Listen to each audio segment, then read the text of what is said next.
In an elegant palace, a commotion begins. Someone enters, with elegant shoes that echo on the refined stone floors. Servants greet their master, who only asks, "Where is she?" The noble young man rushes past the servants, who tell him that the young lady was in her chambers, also declaring that the gods were probably watching over her, for her will to return home had been remarkable. One of the servants opens the lady's bedroom door, while the nobleman advances toward her. The young man, with a worried and tired expression, asks the servants how she is. An older man is surprised by the young man's presence, revealing to us that he is Lord Charles. He tells him that her fever had already gone down and she doesn't seem to have any injuries. The noble Charles listens silently. The man looks around uneasily and tells him there was, however, one thing. Lord Charles asks seriously, "What is wrong with my sister?" After an awkward moment of silence, the man begins to explain, and Charles grows impatient. He quickly turns to enter the room where his sister is. The young man bursts in abruptly, calling for Rosalind and asking if the young lady is all right. The young woman was sitting on the bed, wearing a delicate white nightgown. A moment of silence occurs as they stare at each other. Charles tries to call her once more, apprehensively. Pressing her lips together, the young woman awkwardly repeats the questions her brother had just asked, which shocks everyone present. The young woman is Rosalind of House Heatherwood, our protagonist. Her characteristic beauty comes from her beautiful green eyes and long dark hair. After the tragedy on that fateful hunting day, her body was the only one that hadn't been found. The Imperial Hunting Tournament took place in a border county under the responsibility of House Thornbush. That place was chosen because of the growing presence of large wild animals and monsters. The hunting tournament was an attempt to calm the people's fears by displaying the Divine Empire's strength. The imperial crown and scepter could be considered divine works for their elegance, their intricate gold details, and their embedded gemstones. Members of the imperial family and noble knights from all over the empire participated in the tournament. The White Knights from the imperial order that served the second prince. The Green Knights from the second imperial order that served the third prince. The Knights of Houses Thornbush and Spindrift, who served the nobles of their respective houses. Together, they formed a magnificent procession that resembled a powerful army marching to a great battle. However, something tragic happened on the 5th day of the competition. The Kingdom of Balta, a neighbor to the Ilibenian Empire, formed an undeclared battlefront that struck the knights gathered near the border for the tournament. Despite the knights from all houses fighting bravely, the battle lasted until sunrise. What they did not expect was that the Kingdom of Balta had developed a deadly poison that not even divine power could overcome. Such misfortune took many lives of the Empire, leaving behind only the wounded. The hunting tournament had been ended and the spectators were sent back to their homes. Some knights stayed behind, intending to gather those who had fallen after the carnage. The White Knights suffered immense losses, including their commander. They counted the dead and wounded and arranged to take them back to the capital. As the aide of the Order of White Knights went through his list, he noticed there was one person missing. It was Rosalind, heiress of House Heatherwood. She was a knight of the highest caliber. What she lacked in physical strength, she made up for in diligence and hard work. The late vice commander of the White Knights held her in the highest regard. The distressed commander sought knights from other houses to try to discover if Rosalind was among the wounded rescued by them. They searched endlessly, but the knight with the long black hair was nowhere to be found. Frustrated with their failure, they gave up the search and made their way back home. Later, however, House Heatherwood sent its own vassals to search for the missing young lady. After 6 long days following the battle with the enemy kingdom, they finally found Rosalind, gravely wounded on the edge of a cliff. Back to the present, Charles lets out a long sigh and asks someone if she truly didn't remember him. The young man places a hand on his face, overwhelmed by the information. The man, who revealed himself to be the family doctor, tells his lord that he fears the young lady does not even remember herself and does not seem to know where she is. But somehow, the young woman seemed to remember the family seal. She gazed upon that banner with her deep green eyes. Carefully enunciating the word, she said the name of her family, Heatherwood. The doctor believes she is suffering from temporary memory loss, but he had hopes that she would make a full recovery. Charles asks if he was sure of what he was claiming. The man explains that Rosalind is still very fragile, and at that moment, he was not able to guarantee anything about the future. Charles reasons that if what people say is true, that the mind and body are connected, then possibly when the young woman's body recovers, her mind might improve as well. Then the nobleman orders the white cloths to be taken down from the palace walls to end the public vigil, for it was time for the empire to know that Rosalind had returned home. The young man also asks if his father had been informed and says that he would soon thank the Countess of House Thornbush for all her help. With a wave of his hand, Charles tells the doctor to arrange a gift for the Countess and that he himself will write a letter of gratitude. Rising from his desk, Charles orders that a lady-in-waiting be assigned to his sister and that all access to the young lady's chamber be restricted, and that, under no circumstance, any word about her condition should be leaked.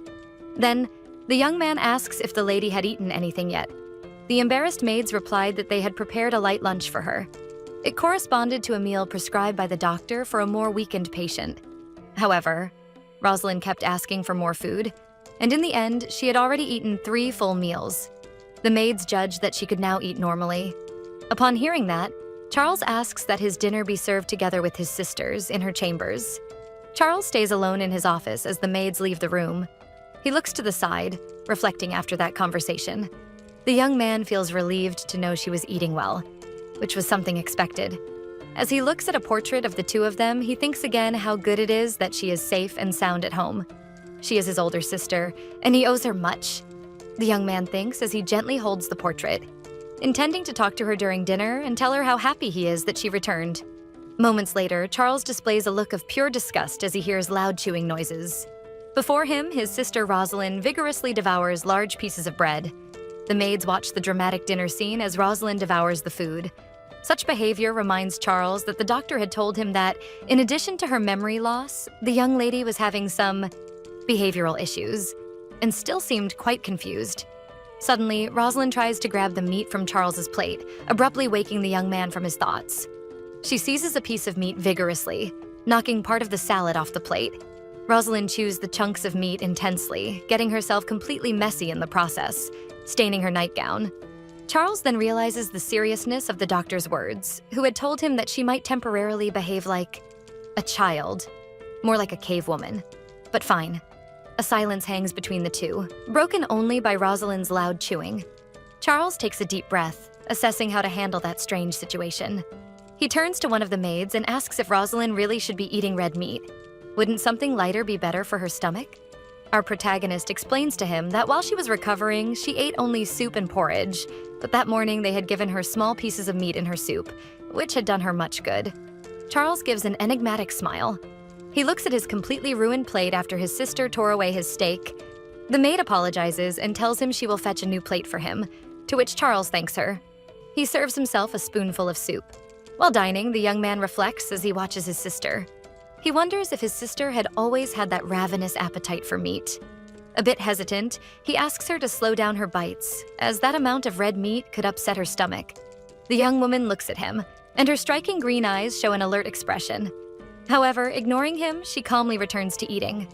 In Charles and Rosalind's past, he remembers his older sister warning him to chew food well before swallowing. And back in the present, he watches with a distant gaze the scene that is the opposite of the elegance his sister once had. To him, that memory was a strange reminder of when they used to eat together when they were younger. He even recalls her giving him lessons in etiquette, table manners, and many other things. However, his whole life had not prepared him for the moment when he would have to teach her all of that again, which made him nostalgic for those days. Rosalind stares at her hand, dirty with meat sauce.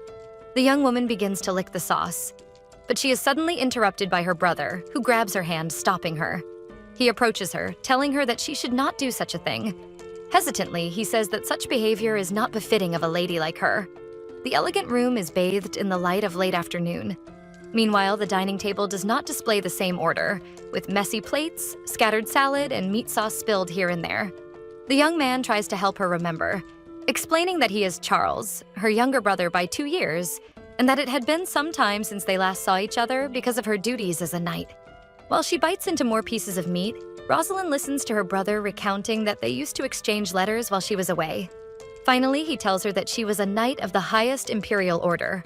Charles narrates that she was part of the Order of the White Knights, who protected the second prince. She wielded a beautiful sword, and her armor reflected countless rays of light. However, Rosalind calmly watches him as she eats a small piece of bread. The young man doesn't seem to know if she is really listening to him. Determined, he continues explaining the story, telling her how their father was the Count of Heatherwood, responsible for protecting the border with other knights. Because of certain imperial duties, he could not be there, but he had been deeply worried about Rosalind's well-being. Their father was a very serious man, and his scars gave him an intimidating air. In fact, because of his frightening expression, little children cried in fear when they saw him. But despite everything, he was a good man who abhorred any abuse of power. He took every measure to ensure that no noble house disrespected the people of the empire. He was such a respected man that they even made a wine in his honor. Rosalind listens attentively to her brother's description. Our protagonist, with a distant look, whispers the word wine. Charles laughs at the small gesture, apologizing, saying that he should not have mentioned wine, for his sister had a severe grape allergy and therefore could not drink. After saying that, something catches the young man by surprise. Pondering for a moment, he remembers that his steak had probably been seasoned with wine. He was sure that her food had been prepared differently, but his probably wasn't. He stands up abruptly, worried about her. Running toward his sister, he grabs her shoulders and asks how she is managing to breathe. He keeps bombarding her with questions, as she used to have itching all over her body, to which the young woman simply shakes her head. Charles asks her to open her mouth wide, and she goes, "Ah." Rosalind is carefully examined by her younger brother. He takes a deep breath and feels relieved to see that nothing serious had happened and that she was fine. While he still worries about a delayed reaction, one of the maids bursts into the room. She is clearly overcome with worry for the young lady. The maid approaches her, repeating the same procedure as her brother, asking if she could breathe, if her throat was swollen. Charles lets out a deep sigh of relief. The young maid turns to her master, apologizing for what happened, explaining that she never imagined Rosalind would take food from his plate. He says it's all right, that he should have stopped it. Rosalind listens attentively as they thank the sacred entity that had protected her. Or perhaps she had overcome her allergies, which could have happened as well. The young man leans against the table as he hears the maid tell him she will fetch some medicine just in case. Charles looks to the side, slightly worried about something. His sister was silently holding a glass of wine, apparently reflecting, lost in thought. She brings the wine to her lips. Her brother notices that she hadn't even touched the avocado salad, which used to be her favorite dish, but apparently she had licked every plate that had wine sauce. He reflects on what happened for a few moments. Charles remembers a Rosalind from the past, advising him always to pay attention to details, no matter how small. In the past, his sister had taught him to notice the raise of an eyebrow if someone rolled their eyes even slightly. Basically, a lesson in body language. She had taught him that even the smallest gestures could be a direct confession. Charles watches his sister, both in silence, as if they were far away from there. A new day dawns in the Heatherwood family palace. Early in the morning, a few maids talk quietly in the corridor about Lady Rosalind's health. One of them cheerfully tells her friends that the young lady had already gone back to eating with cutlery, and another confesses that she can hardly believe that this was the same Rosalind. As the young women chatted about how the lady used to be incredibly intelligent and now seemed more approachable, a very hurried Rosalind rushes past them. She briskly overtakes the maids who were talking in the corridor. The girls are left flustered by the brief incident and try to justify it by saying things like, it's healthy to walk barefoot, and that their lady must be recovering well. They also kindly notice how Lady Rosalind now lets her long, dark hair flow freely. It's something so wild yet still alluring. They find their lady to be a very sophisticated woman. After that, whispers spread throughout the palace. They also reach the streets and the people, who comment on the noble lady's health. Charles nervously reads the news about his sister, wondering where on earth they got all of that from. The papers said that Lady Rosalind Heatherwood had been blessed by divinity, and after 6 days in the Valley of Shadows, she had returned. And the next day, she opened her eyes, dispelling the darkness that surrounded her house, overcoming many wounds to bring hope to the people. One of the butlers hesitantly says that those were the rumors circulating through the city. Charles finds it all very interesting. He realizes that, indeed, he had allowed her to walk barefoot through the palace a few times. But how could the rumors have evolved into something so absurd? The noble young man knows well how children adored her and put her on a pedestal, but that was far beyond their influence. He hoped that those rumors wouldn't spiral out of control. The butler says he will keep an eye on the tone of the gossip. The butler also takes the opportunity to remind Charles that his mother, Countess Heatherwood, had returned and that she asked to have lunch with her 2 children. Charles promptly offers to personally bring his sister. The young man walks elegantly through the palace corridors. Then something catches his attention. He sees his sister sitting by a window, gazing at something in the distance. Rosalind seems to be peacefully asleep, leaning against the wall. The young woman's lips appear to whisper something inaudible. Charles pauses for a few moments to better understand what was happening. Through one of the windows, he sees some maids talking about the palace's daily chores. The young women cheerfully chat about working together to take better care of the ladies' quarters, unaware that they are being watched by their master. Inside, Rosalind seems to nap while the maids talk outside, one saying she'd like to buy clothes, another suggesting they go after work. Though deeply distracted, Rosalind quietly repeats the words she hears the maids saying from the garden. Excited, the young women talk about their plans to go shopping after work. Charles watches all this in astonishment. He once again recalls the memories he had of his sister before the accident, the two of them holding hands. The Rosalind of the past always advised Charles to notice the smallest details, as they were always extremely revealing. Our protagonist tells her brother that even the tiniest nuances could expose which people were covered in lies, warning him to remain vigilant and saying that she trusted he could do that. After all, those of House Heatherwood were known for being perceptive and shrewd. So for Charles, if everything was different except the face, would he still be able to recognize Rosalind in that stranger? Suddenly, the young woman turns to him. This catches Charles completely off guard, making him flinch. He swallows hard, still surprised. Trying to break the ice, he approaches his sister, informing her that their mother had come to visit them and wanted to have lunch with both of them. Upon hearing the word lunch, Rosalind's eyes begin to sparkle just at the thought of good food. The young woman starts to stand up and takes Charles's hand as she says his name. She speaks perfectly clearly, saying it would be a great idea for them all to go together. Charles is surprised by the young woman's composure, since moments before she could barely handle simple things. He reasons that Rosalind was repeating the words she had overheard from the maids, as if, somehow, she was adapting. Sometime later, he asks one of the maids to prepare Rosalind for lunch and says he'll be waiting in his office. As he walks through the great corridor of the palace, Charles is followed by one of his butlers, asking if he's sure it's a good idea. The truth is, Charles still hadn't told his mother about his sister's accident. The man advises the young noble that keeping that information secret could affect the Countess's mood, to which Charles replies that he thought it best that way. He remembered that his mother had gone to one of the imperial villages to recover her health, and since she had just returned, the young man didn't think it wise to worry her too much. The butler, somewhat intrusively, continues to question Charles, asking if he intended to tell the Countess how Rosalind was a little... Abruptly, Charles turns to him, asking what he was talking about, and the butler stumbles over his words, saying how adorable she was. He explains to the butler that, obviously, his mother would notice a change in her daughter, who had once been perfectly feminine, but that he didn't intend to share any more details with her, at least for a while. Letting out long sighs, he feels relieved that Rosalind has gone back to using cutlery and has learned some proper table manners. He would have to find a way to handle that delicate situation. He briefly remembers her repeating the words spoken by the maids. Analyzing the situation, Charles thinks that she seems to learn quickly. But even so, all of that was very strange. Already prepared for lunch, Charles goes over some questions with Rosalind, telling her what to say in each situation in case their mother asked. The young man feels excited, and the two of them head together to meet the Countess. Inside the hall, the Countess greets her two children. She wears a beautiful purple dress, decorated with white lace and a pearled ornament in her hair. Charles tries to distract his mother, who starts telling him about her time away from home, but suddenly her attention turns to Rosalind. She quickly grabs her daughter, pinching her cheeks, saying that she had heard everything about how she had disappeared, worriedly asking if she was hurt. But the young woman simply replies that she was not.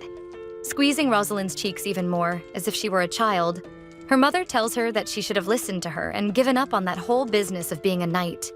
Trying to fix the situation, he tells his mother that she must be tired after the long trip and that it would be good for her to sit down. Rosalind also takes her seat at the table. Charles feels relieved that Rosalind isn't talking much, and the young woman seems quite entertained by the dishes. Everyone sits at the table while the servants accompany the family lunch. Rosalind reaches out to grab a small piece of bread, but it rolls off the table. The bread falls to the floor, and Rosalind absent-mindedly turns to pick it up, alarming the butlers. However, instead of behaving like a delicate lady, she grabs the bread harshly and starts eating it, ignoring everyone at the table. Charles and his mother watch in astonishment as the young woman disregards the traditional manners expected of a lady and devours a piece of bread at the table. However, the young woman composes herself and delicately wipes her face, surprising them even more. She looks at the two of them with a calm and gentle gaze. Internally, Charles thinks he's completely screwed. The atmosphere at the table grows heavy. No one seems to understand anything anymore. and Rosalind, satisfied, continues gently wiping her face. Charles blames himself for not having told his sister that she shouldn't eat food from the floor, as the thought had never even crossed his mind. His mother repeatedly looks from him to her, unable to comprehend what just happened. The Countess dries delicate tears with a handkerchief, moments after Charles explained to her what had happened to Rosalind.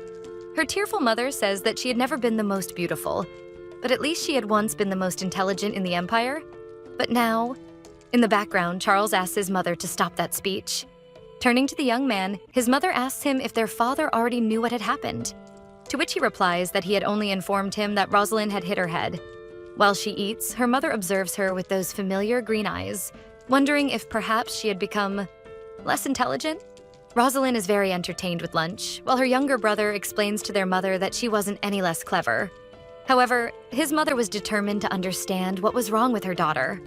After so much talking and worry, the Countess begins to feel a headache coming on and starts to feel a bit unwell. Charles approaches his mother, offering to take her to her room. Sometime later, in a study, a large pile of papers falls onto a table. A butler or royal aide leans against the tall stack of papers and asks if Charles has any idea what that is. To which he replies, "Were those papers all the information he had requested earlier?" The young man tells him that he worked hard to gather all that information. Charles studies the sheets attentively. The young man smiles smugly while his master reads the documents. In any case, the young butler declares his surprise to see someone Charles's age interested in folk legends and fairy tales. But the young man continues, saying that after thinking a bit, he was able to understand the reasons behind that search for information. Yet Charles remains silent as he reads. In that elegant office, the two men stay silent for a few moments. The young butler begins to ask about a hunch he had, to which Charles interrupts, explaining that he needs to focus to understand a hypothesis he is developing. He asks the young man to leave and to tell no one about it. A window opens with a faint creak. Soon after, Charles steps out to get some fresh air on his balcony, which is surrounded by the vast forest of the Empire. He turns his attention back to the legend he was reading, which began by narrating that all who wish to enter the forest should be careful, or they might be devoured by an evil shadow. The legend said that this shadow was known as a dark presence that roamed the woods, passing unnoticed by all. It hid and imitated the behavior of humans unlucky enough to encounter it.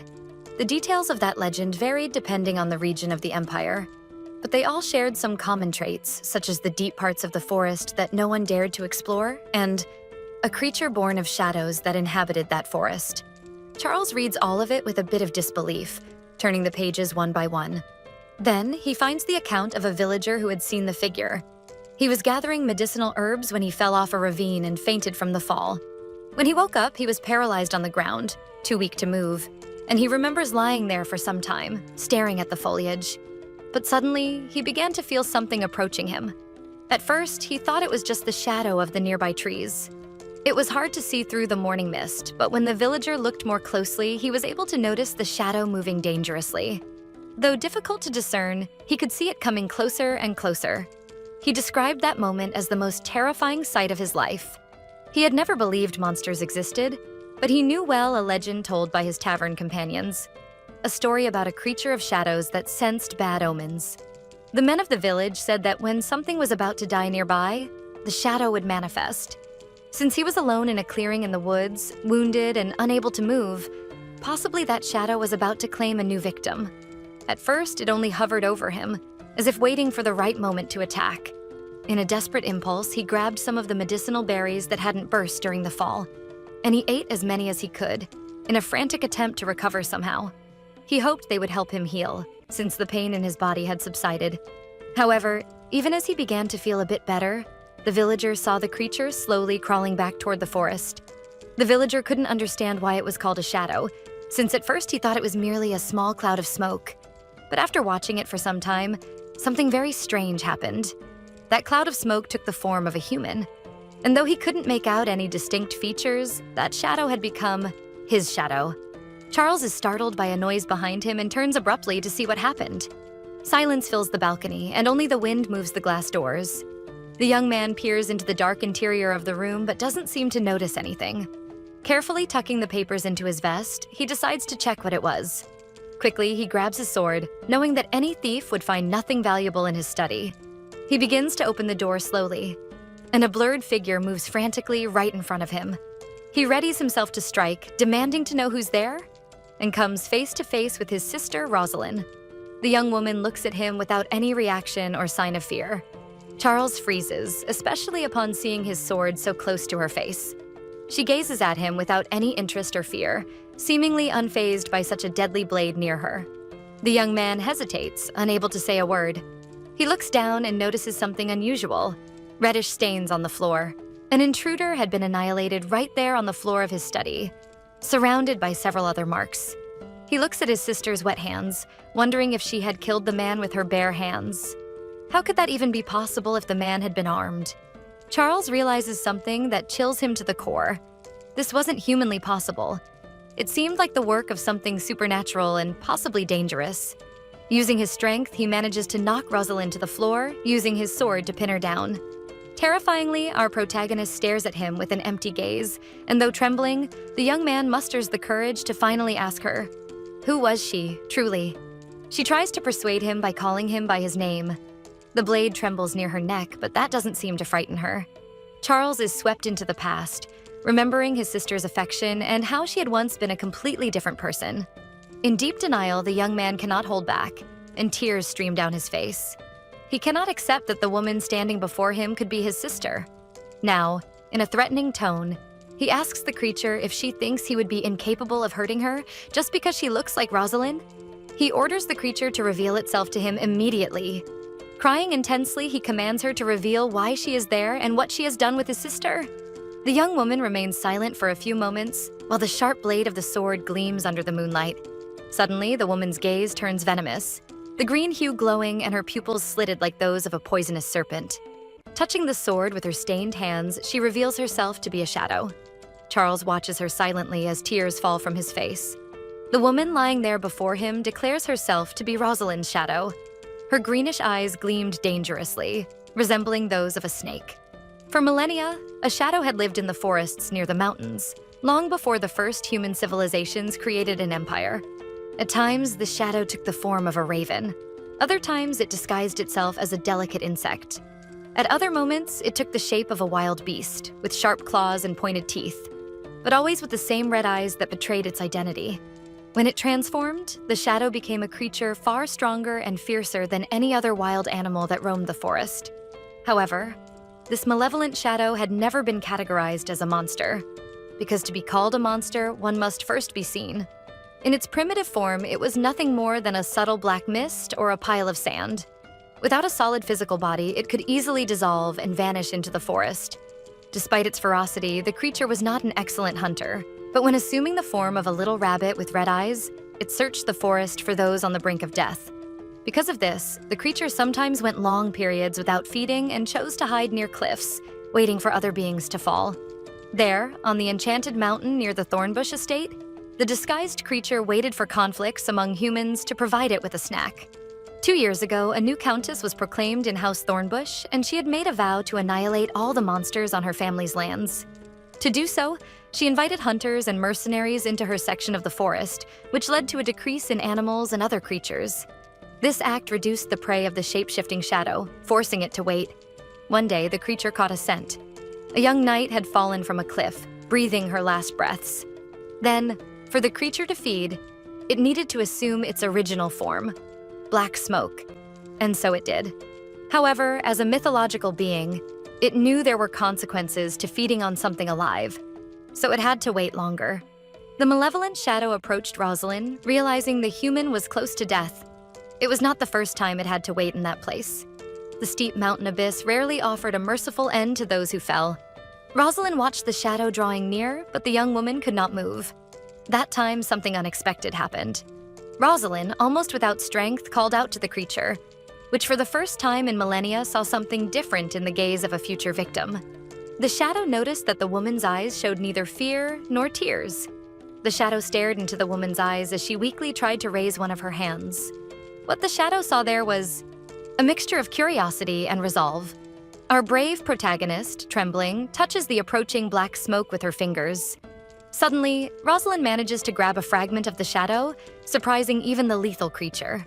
The wounded woman pleads with great effort that the shadow please help her, no matter what it was. The shadow stirs around the young woman. In that moment, it was as if the woman's words had touched something long dormant within that creature. Incredibly, the shadow takes the form of a young girl with short black hair, yet keeping her characteristic red eyes.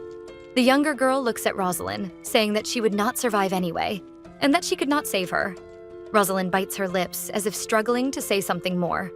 Finally, Rosalind tells the shadow that it may devour her. The two young women stare at each other as if in that instant, time itself had stopped. The young knight asks that they make a pact, offering her life to the shadow in exchange. That desperate request was made with a sincere smile. That gesture intrigued the shadow, for it was the first smile anyone had ever directed at her in her entire existence. The shadow girl asks what Rosalind would wish for in return. And then, in the depths of the great imperial forest, Rosalind makes a great request of the shadow, and the red-eyed girl listens to her attentively. Amid the darkness of the night, a human and an entity sealed a forbidden pact. Returning to the present time, a new day dawns over the Heatherwood Palace. Charles watches something carefully through the window. In the garden of the estate, Rosalind strolls with her maids.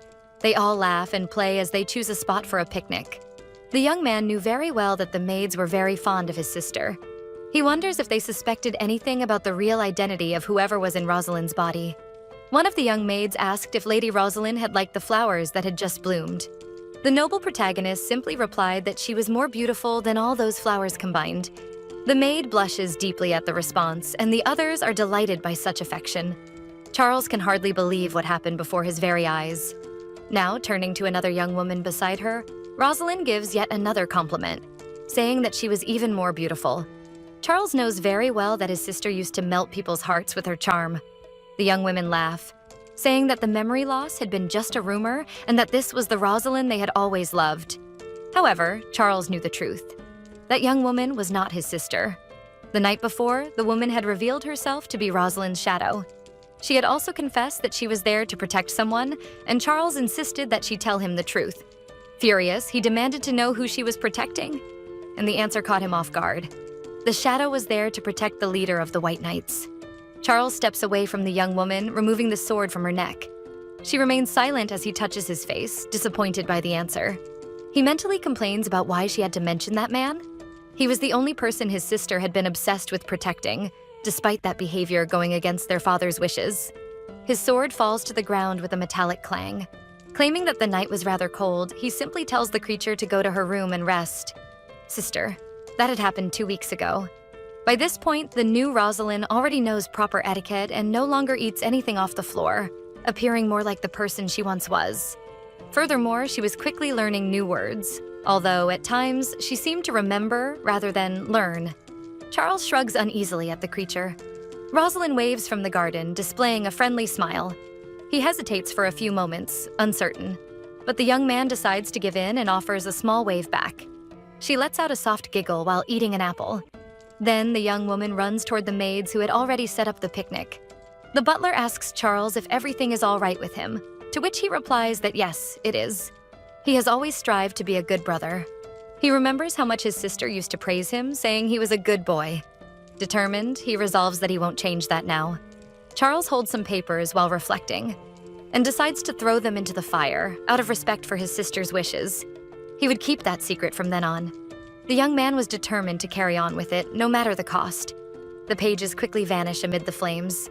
A new day brightens the Heatherwood Palace. Suddenly, it is announced that Sir Raymond of House Ballion has just arrived to see Rosalind. Charles had clearly stated that visitors were forbidden. No one outside the family could know about her condition. Charles dashes through the palace, asking the servants if Sir Raymond was there to find out whether Rosalind would return to the Order of Knights, but they only reply that he was in the study. An anxious maid confesses that Sir Raymond ignored all their requests and went to Rosalind's room. Charles panics, asking if no one had stopped him. While the maid tries to justify herself, Charles races up the stairs, running toward his sister's chambers. He arrives breathless at the top of the stairs. Bursting through the door, Charles demands to know what was happening. Suddenly, Rosalind stomps hard on someone's hand. Furious, she asks if Sir Raymond wanted to meet his end right there and then. The man, kneeling on the floor, trembles in fear as the young woman steps on his hand. Charles quickly rushes toward the knight, who is writhing in pain and trembling uncontrollably. Rosalind watches expressionlessly as the man trembles on his knees, while her brother tries to help him. Suddenly, Sir Raymond faints completely. startling Charles. A few hours later in the Heatherwood Palace, there is a large bruise on Sir Raymond's abdomen as he lies groaning in pain. Charles, a little exhausted after the whole ordeal, asks Rosalind what had happened. His sister simply replies that the knight was a very, very bad man. Charles scolds her, saying she can't go around calling people that way. Now, turning to a maid, he asks what had really happened.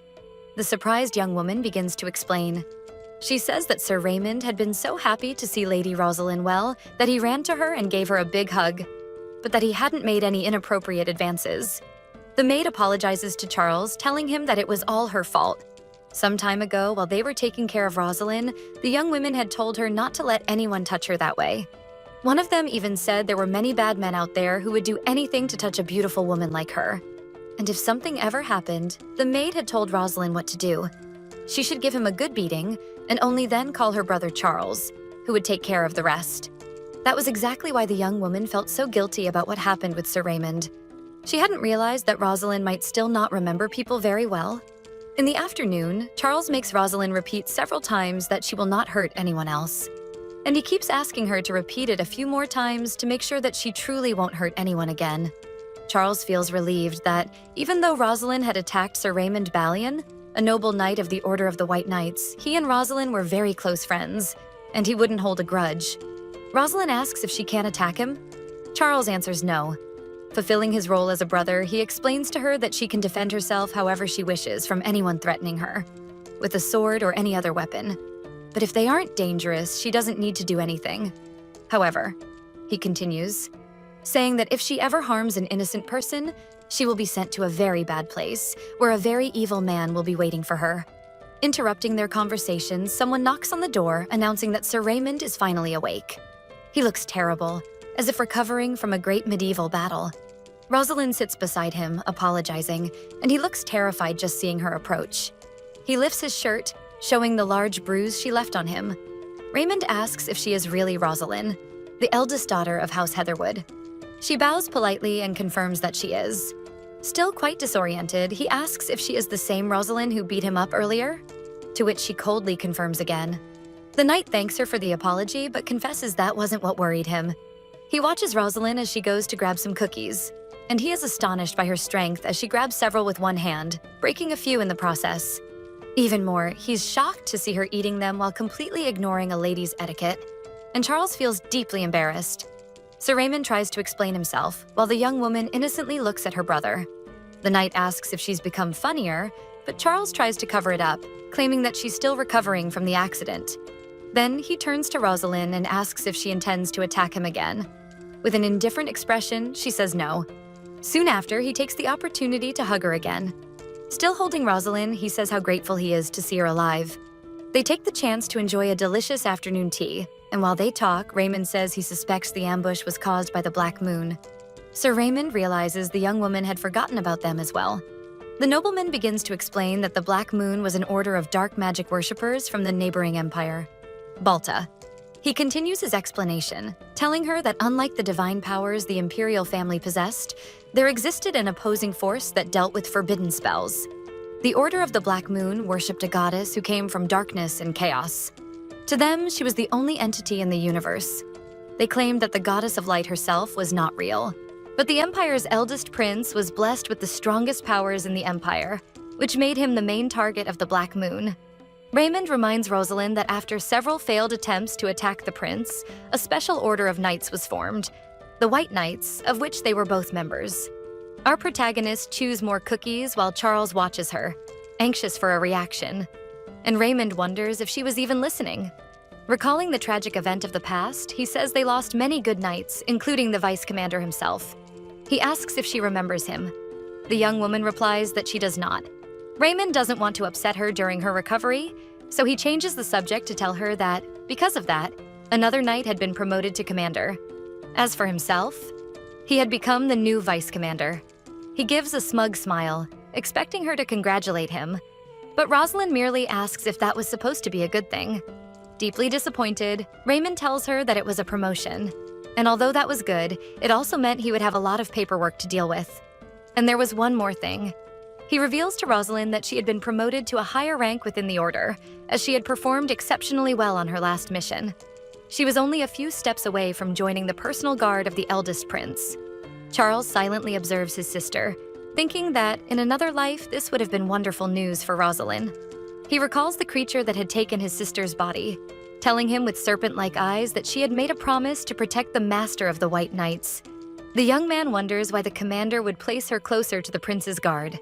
After all, he knew that House Heatherwood was sworn to the other prince. At last, Raymond says that was the news he needed to share. But Charles is a shrewd man and realizes that the knight had forgotten one detail. Sir Raymond asks what Charles is talking about, and then sees Rosalind eating more cookies. Outside, in a training field, the knight wants to test how much she remembers. He asks Rosalind to take her sword. She begins to unsheath her sword, decorated with golden engravings. Our protagonist skillfully wields her sword, a gleaming blade that seems to have been sculpted by the gods. Rosalind gives the sword a gentle shake, and Raymond comments that while it looks impressive, it's not the proper way to hold a sword. Charles remains silent, watching them. She picks up the knight's broadsword and asks if she may use it too, but he says no. Raymond tries to justify it, saying it's too heavy for someone like her. But the young woman surprises them by lifting a broadsword that should be held with both hands. Charles is astonished. Trying not to alarm Raymond, Charles awkwardly explains that during her recovery, Rosalind had worked on building her strength, which was why she could swing a broadsword so easily. She asks Charles what he's talking about, and he replies that her recovery is fantastic. The knight laughs, saying he remembers a time when Rosalind hit him so hard that he saw his grandfather calling him to the light. The young woman, with no social grace, asks why he didn't go with his grandfather. Raymond blushes, explaining that it would mean passing on to the next life. Clearing his throat, he asks that they drop the subject. Returning to the training, he says that he noticed she didn't yet seem ready to properly wield a sword, so he wasn't sure if it was time for her to return to the order. Rosalind insists that she must return, for her greatest duty is to protect the master of the White Knights. Raymond laughs, saying he was worried about her, but feels relieved to see she hasn't forgotten the essence of the order. With a determined look, he moves the sword through the air. He swings the blade right in front of the young woman's face, which sparks her serpentine gaze. Simulating a close combat stance, he tells Rosalind to watch carefully and try to remember those strikes. He tells her that all of this would be very important if what she truly wished was to protect the master of the White Knights.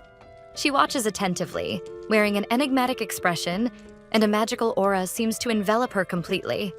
At night, Charles tries to invite Sir Raymond to dinner, but he refuses, explaining that he must return soon, as he has many new responsibilities. Charles grows concerned for the night, noticing how weary he seems, to which Raymond replies that it has been a day full of unexpected events. Raymond shows a look of concern. That day, he had demonstrated his finest sword techniques.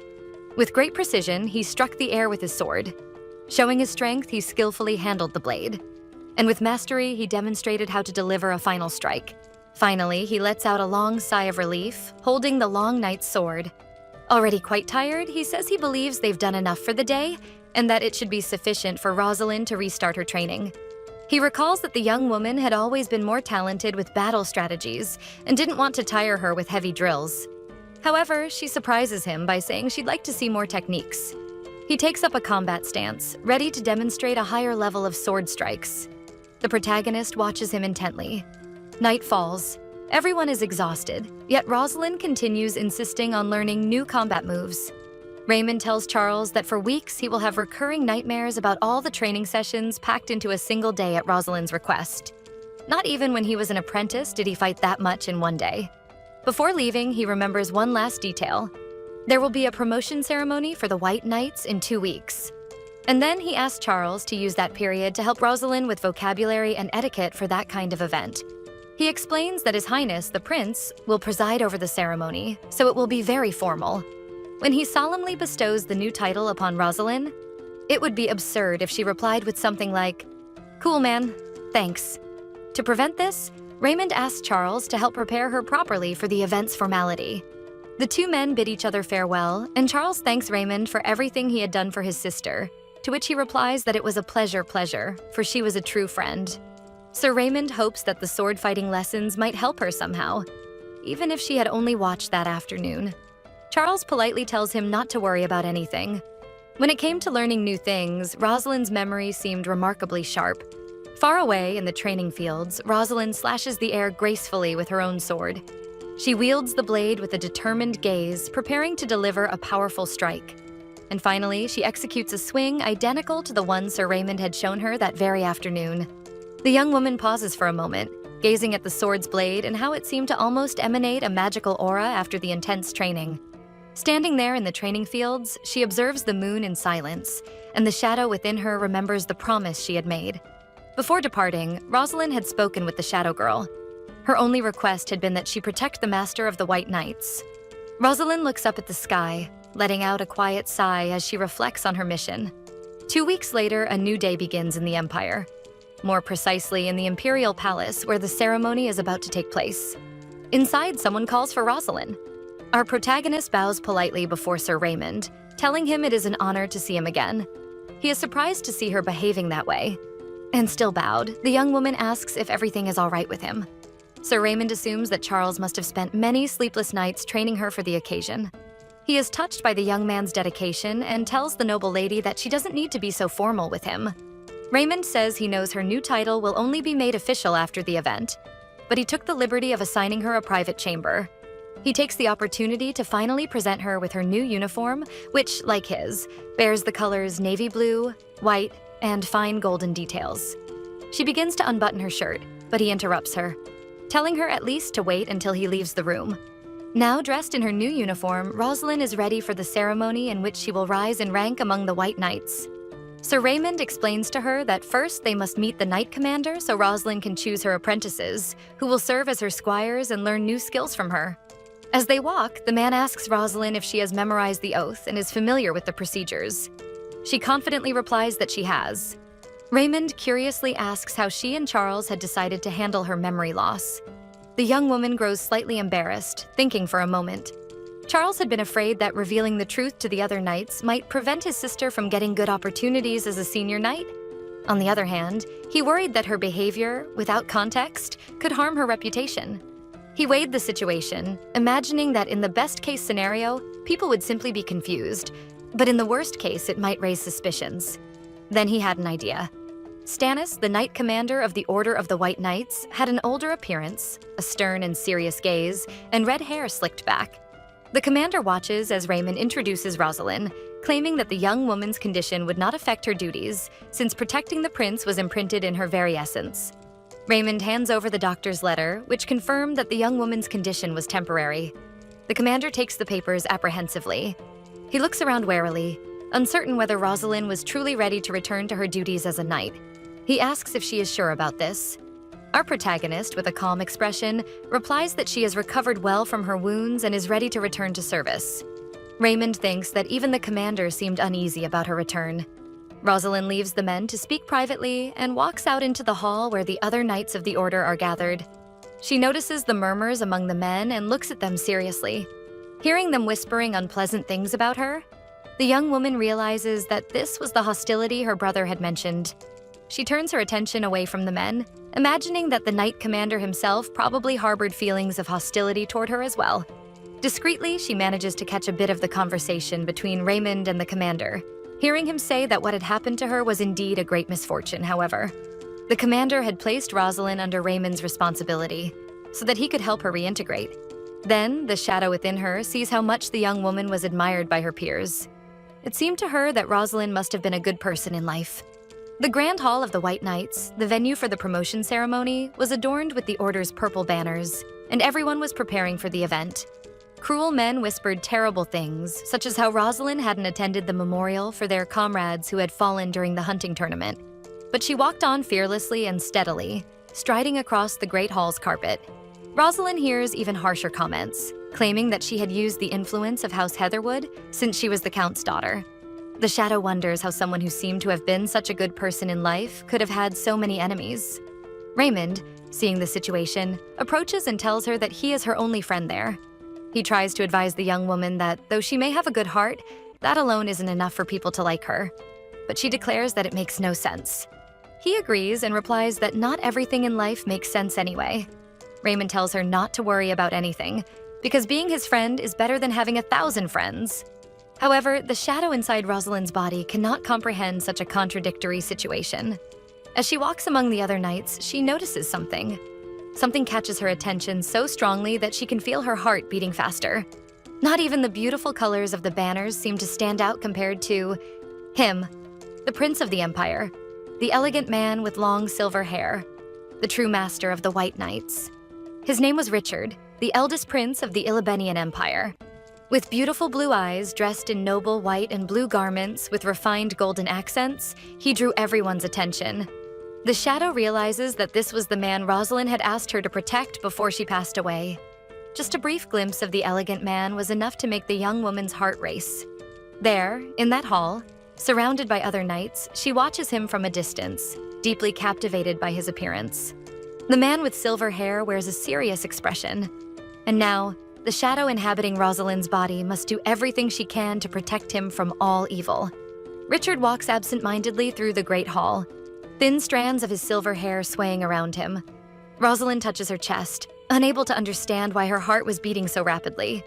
She begins to wonder what that feeling is. What is happening? Had she been poisoned? But if the Shadow is immune to poison, why does she feel so euphoric? Remembering Charles's explanations, he had told her that the prince's mother was the daughter of a rural viscount and a commoner woman. Because of this, many did not sympathize with Richard, questioning his legitimacy. But no one dared to challenge him. One of the reasons no one challenged him directly was that he possessed strong divine powers. And another was his beautiful appearance. His deep blue eyes, delicate face, and hair as silver as the moon. As he gazes upon the knights in the hall, Rosalind fully understands what Charles had told her. Standing in line among the other knights, our protagonist wonders if her heart was beating so fast merely because of his beauty. Finally, her name is called, and Rosalind of House Heatherwood must present herself before the prince so that he may grant her the newest honor. She steps out of line, her gaze distant, and walks toward the imperial throne. And then she walks toward Prince Richard. The noble prince looks at her with a serious expression, narrowing his eyes at the young woman. As she approaches him, our protagonist kneels on the ground, showing her respect for the prince. Prince Richard, standing beside the knight commander, asks her to declare her oath of loyalty. She declares her loyalty as Knight Rosalind of House Heatherwood before the prince, Lord of the Snowfields. Richard, the eldest prince of the Ilibenian Empire, accepts Rosalind's oath. The noble prince declares that she shall become the light that will destroy the Black Moon, and the young woman solemnly swears her allegiance to the Empire and to protect the weak. Lifting her head, she swears before the light of the Empire that she will offer her life in service as the prince's knight. Richard dips his finger into blessed water, proclaiming that he now bestows upon Rosalind the title of Royal Knight.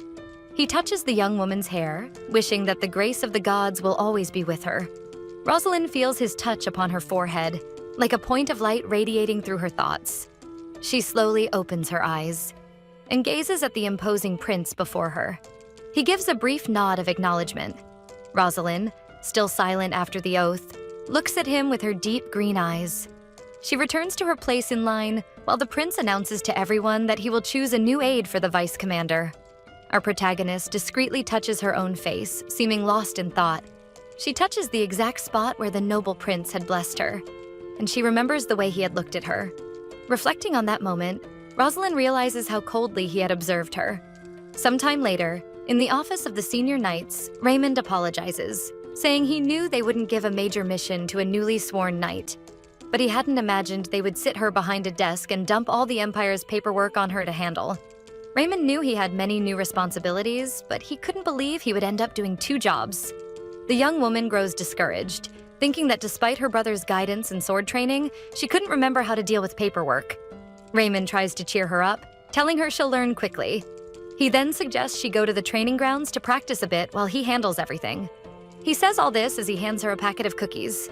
She heads toward the training field, munching on the delicious biscuits. Upon arriving, Rosalind stops for a moment to take in the place. The knight begins to draw her sword, the blade gleaming in the afternoon sun. Suddenly, she realizes she isn't alone, as a few young men have approached her. Rosalind looks slightly surprised at the 2 men, who bow respectfully to her. One has brown hair, the other blonde. The blonde man congratulates Rosalind on her commendation, to which she shyly thanks him. He tells her he wishes he'd been informed about her promotion so he could have had time to prepare a gift for the occasion. Now, letting out a mocking laugh, he says that after all the time they trained together, Rosalind was the last person he would have thought would be promoted. The blonde man smirks arrogantly, thinking that if he had said such words to any other knight, he'd already be a dead man. He notices she shows no reaction at all, and her gaze seems empty to him. Of course, she must be better at strategy since she didn't seem too skilled in combat. The blonde man invites Rosalind to a sparring session. For old time's sake. Maybe she could teach them a thing or two. He's sure her promotion would be reconsidered once a younger knight defeated her in battle. Rosalind watches blankly as the blonde man politely asks her to accept, claiming it would be an honor to learn from someone like her. The young woman remembers that her brother had warned her about moments like this. Charles, doing his best to prepare her for uncomfortable situations, had told her that sometimes, out of envy, others might challenge her to a duel. And when that happened, she should give them exactly what they deserved, revealing her true strength in combat. Without much enthusiasm, she accepts the duel with the blonde man. Out in the training arena, younger knights watch as one of them announces that it's an official spar meant to test general combat ability. According to one of the boys, Ashton, the blonde, is one of the best swordsmen among them, and Rosalind will be chopped to bits. Another adds that since someone was called to officiate the match, it must be to get an important person's attention. Ashton listens with a smug grin as the red-haired boy acting as referee declares that the match won't end even if one fighter is disarmed. It will only end upon verbal surrender. Rosalind shows no trace of fear as she watches her opponent. The referee states that both have agreed to the rules and that no matter what happens, both sides will be absolved. The match begins and the overconfident Ashton lunges at Rosalind with full force, but he's caught off guard by the young woman's agility. Everyone gasps in disbelief. Ashton, his hand now slightly reddened, wonders what just happened. Rosalind had swiftly disarmed the blonde man, tossing his sword far away. She tells him that he'd asked her to teach him some new lessons. The blonde, pride-wounded, grows furious, insisting she just got lucky. Then he asks, "How about round 2? The knight agrees and quickly sheathes her sword. She throws the weapon behind her, far out of reach. Ashton stands frozen, stunned by her bold move. Rosalind takes a hand-to-hand combat stance, clenching her fists. The man can't understand how she'd suddenly grown so confident. After all, he's twice her size. He's got nothing to lose. But then why is he trembling so much? In a split second, Rosalind launches herself at him with a fierce look. She hurls the man clear across the arena, slamming him to the ground. While he groans in pain, the knight grabs his clothes tightly, lifting him slightly off the floor. With a threatening expression, Rosalind asks if he would like another lesson. Before he can answer, she furiously punches him right in the face. Far away, in the knight's office, Raymond is focused, organizing paperwork and making notes. Suddenly, he hears someone approaching. The vice commander enters the office, walking past Raymond without saying a word. The assistant asks the older man if there's anything he can help him with. The vice commander of the White Knights, Nathan, says he has made a decision regarding Rosalind Heatherwood. Leaving Raymond in shock, the man says he has decided to make her part of Prince Richard's personal guard. Raymond walks quickly, his elegant riding boots echoing through the palace corridors. Nathan tells him that he had been on his way to see the commander when he noticed a commotion in the training grounds. When he went to check, he saw Rosalind. Raymond had hoped she was just practicing, right? But no, she was beating the living daylights out of that arrogant trainee Ashton. Just imagining that scene gives Raymond chills. He wonders what had gone through her mind to do such a thing. As he walks heavily down the hall, he tries to understand how she could have managed to defeat someone like that when just a few weeks ago she could barely hold a sword. Suddenly, he bumps into Rosalind.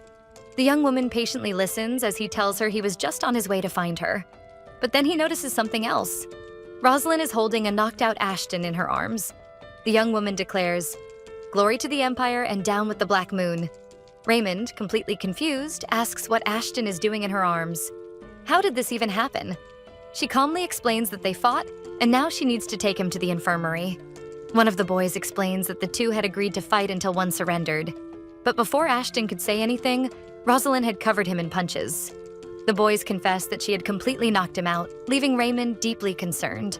He realizes the moment feels oddly familiar, thinking back to the time she had overpowered him at Heatherwood Palace. He turns his attention to the young woman, asking if she's hurt, but she simply replies, "No, because he was too weak." Raymond asks her to please make sure Ashton doesn't hear her saying that. Okay? Finally, the man understands the vice commander's decision. Rosalind's place could never be behind a desk. Then he takes the opportunity to explain to her that next time someone challenges her to a training match, when the opponent is already down, she can stop hitting them, and she agrees. Sometime later, Raymond tells the vice commander that his decision was very wise, because Rosalind could silently stand by the prince's side, always alert to any threat. At that time in the Empire, the king and queen were siblings. The royal family constantly practiced such traditions to preserve their divine power. One of the princes, Stephen, was the son of the empress, descendant of the noble house of Lionmane. He had been born with immense divine power, far greater than his predecessors, because he came from a more noble lineage that made him the rightful crown prince. However, everything changed when the emperor had an affair with a woman outside the nobility. She was Melia, the daughter of a rural viscount, far too poor to be acknowledged by high society. But the young woman had two great blessings: her beautiful face and her long silver hair that shimmered like the moon. Yet she brought more than beauty into the imperial palace. She also brought her two children, born outside the imperial marriage, two living reminders of the emperor's nights of debauchery in the village. Though they were innocent, the existence of those children completely destabilized the imperial palace. The elder boy was recognized as the emperor's legitimate son, Richard, and was crowned prince shortly afterward. The coronation of this second prince, who was older than Stephen, was met with disapproval throughout imperial society. But when the young man demonstrated immense divine power, surpassing that of his half-brother, he became more accepted. From then on, the empire knew no peace. For once Richard was crowned, he gained powerful rivals. This led to a series of assassination attempts against Richard. As he grew more influential in the court, the attempts became increasingly blatant.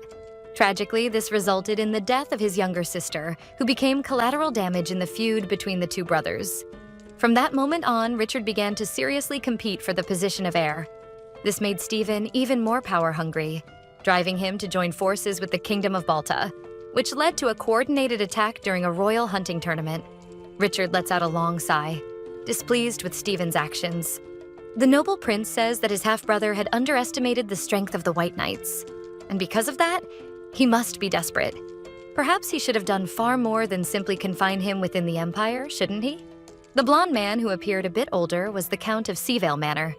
He hesitantly replied that such a suggestion was far too frightening. Richard responded that he was only joking, adding that they had suffered too many losses during the last festival, and that he had never wanted his knights to go through such a thing.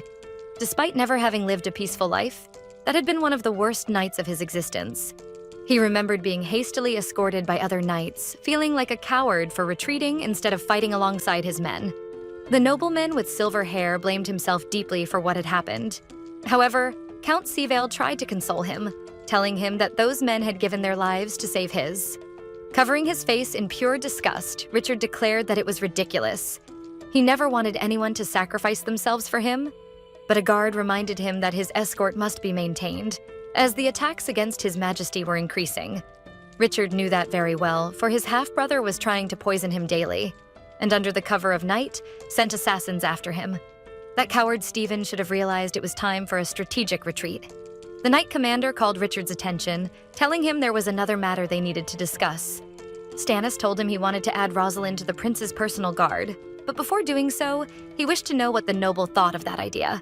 Richard's eyes narrowed upon hearing the name Rosalind Heatherwood. He remained silent for a few moments. He asked if Stannis was referring to the young woman he had just promoted that very morning. The Knight Commander confirmed that it was indeed her. With an ironic tone, the prince asked whether it would be wise to bring someone from House Heatherwood, sworn to Stephen, so close to him. But Rosalind was different. She had sworn loyalty to the White Knights and distanced herself from her father's schemes. Stannis handed the prince a stack of 12 letters of recommendation, which the vice commander himself had gathered in support of Rosalind. The man explained that he fully supported her appointment, and that if not for her surname, there would be no hesitation. The red-haired commander noted the prince's nervous reaction, saying that her family was the greatest obstacle to accepting her as part of his guard. Stannis wisely explained that they had far fewer knights after the tragedy. He admitted that while he trusted many of them with a sword, he didn't feel the same loyalty from them. He continued, saying he trusted the young Heatherwood far more than most of the knights in the order. Stannis told Richard that Rosalind was much smarter than he thought, as she had managed to defeat one of his best knights all on her own. Richard carefully read through the recommendation letters, which described the young knight's remarkable abilities. Seizing the opportunity, Raymond's father, the Marquis of House Ballion, cleared his throat to capture Richard's attention for a moment. He said that his son always praised her competence and loyalty, often telling him how Rosalind stood out among knights her age. He remembered Raymond telling him that not only her courage was exceptional, but also her kindness, diligence, confidence, and yes, especially her loyalty. Count Balian confessed that Raymond spoke of her more like a proud grandfather than a fellow knight, surprising the prince. Richard listened cautiously as the Count told him how his son viewed Rosalind as a well-rounded knight, qualified in every attribute. The prince placed the letters on the table and recalled a long-buried memory, a much younger Rosalind telling him she would protect him at all costs. Then he remembered how she had nearly met her end on the day of the great tragedy. He had considered her foolish for not knowing her own limits. Richard reflected for a few moments, his anguish visible in his tightly clenched fists resting on the table. He hoped that by now she had learned that valuable lesson, but he also noticed that her eyes didn't seem to have changed at all. Richard declared that she could serve as a little bird to bring him information about Stephen. Now more optimistic, the prince decided to give her a chance and see what would happen next. Perhaps it would be a perfect opportunity to bring that connection to an end. Charles, being the good and worried brother he was, sent Rosalind a book about how to make new friends, and along with it, The Secret Ring of House Heatherwood. Raymond had gifted Rosalind a beautiful box filled with macarons. Our protagonist examined all the gifts with a deeply focused look. Raymond approached, asking what she was doing, to which she replied that she was looking for a gift to wish someone a good recovery. Then Raymond realized it was a gift for Ashton. However, he soon noticed that the items she was using were actually her own belongings. The young woman explained that the book had advised bringing flowers to someone who was ill, and that the gift should be something special. Raymond is touched by her kindness, willing to gift Ashton her macarons and even the family ring, both of which were very precious to her. However, he advises her not to give him the ring, so he doesn't think it's a marriage proposal. Ashton is delighted upon receiving the macarons, praising the gods. He thanks Rosalind for the flowers and such a delicate gift. However, he notices that the flowers must have been freshly picked from the garden, as there's dirt on his bedsheets. Raymond shoots him a deadly glare, silently ordering him to accept the gifts graciously. Rosalind steps closer to Ashton and asks how he's feeling. The young man says he feels much better and tells her not to worry about him. However, to his discomfort, the young woman, without thinking much, confesses that she wasn't worried about him at all. Raymond feels utterly mortified, thinking he should have given her better instructions before they went to the infirmary. Ashton becomes flustered by his opponent's blunt honesty and starts rambling incoherently. He wonders what on earth she's doing there. In an awkward attempt to fix the situation, he says that worrying too much is bad for one's sleep and begins to panic, wondering if he'll soon wither away like those flowers. Suddenly, Rosalind reaches out her hand toward him. She gazes intently at Ashton, holding his face firmly between her hands. Raymond is completely stunned by the sight, as Rosalind stares into Ashton's eyes, noticing the bruises on his face. Ashton lets out a small yelp, unable to contain himself, saying she's far too strong and he's far too weak. That's why he's covered in bruises. Rosalind then tells him he should be more careful. To his surprise, she gently brushes his forehead, moving the blonde strands away from his face. Gracefully, Rosalind says he doesn't need to worry anymore, because she'll take care of him. And she smiles sweetly. That completely catches Ashton off guard. The young man blushes furiously at Rosalind's tender words, unable to understand where such affection came from. Raymond watches the whole scene speechless. Little hearts seem to float around Ashton, who's utterly charmed by her gentleness, unaware that it's merely an empty gesture. Raymond has no idea what to do. Sometime later, as they walk around the palace grounds, Raymond asks Rosalind if she remembers their earlier conversation about squires. He reminds her that after her promotion to knight, she now has the right and duty to take in some apprentices and teach them. She nods. Raymond smiles as he explains that, at first, no one had volunteered to be her apprentice. However, after that scene in the training field, after the young men heard about her feats, several candidates appeared, and Raymond hands her a stack of applications for her to review carefully. He asks her to read them thoroughly, then turns to present the group of candidates waiting to meet her. Before them, several young knights stand lined up, anxiously awaiting her decision. They recite the knight's oath while wearing the colors of the White Knight's banner. Raymond greets them all, thanking them for showing up. Rosalind still seems shocked by the number of candidates. He takes the opportunity to tell her that this is her chance to see who's who, while she distractedly glances to the side. Rosalind hands the papers back to Raymond, as if ignoring everything he had just said moments earlier. The knight asks if she's not going to look at any of the files, but the young woman is already walking away from him. She stops in front of one of the young men, staring at him intently, which startles him at first. The young knight doesn't understand why Rosalind is staring at him like that. Finally, she gives up. The black-haired boy exhales in relief as she moves on down the line of young knights. She walks with determination past them without looking directly at anyone. Even the sound of her footsteps on the ground is enough to make them nervous.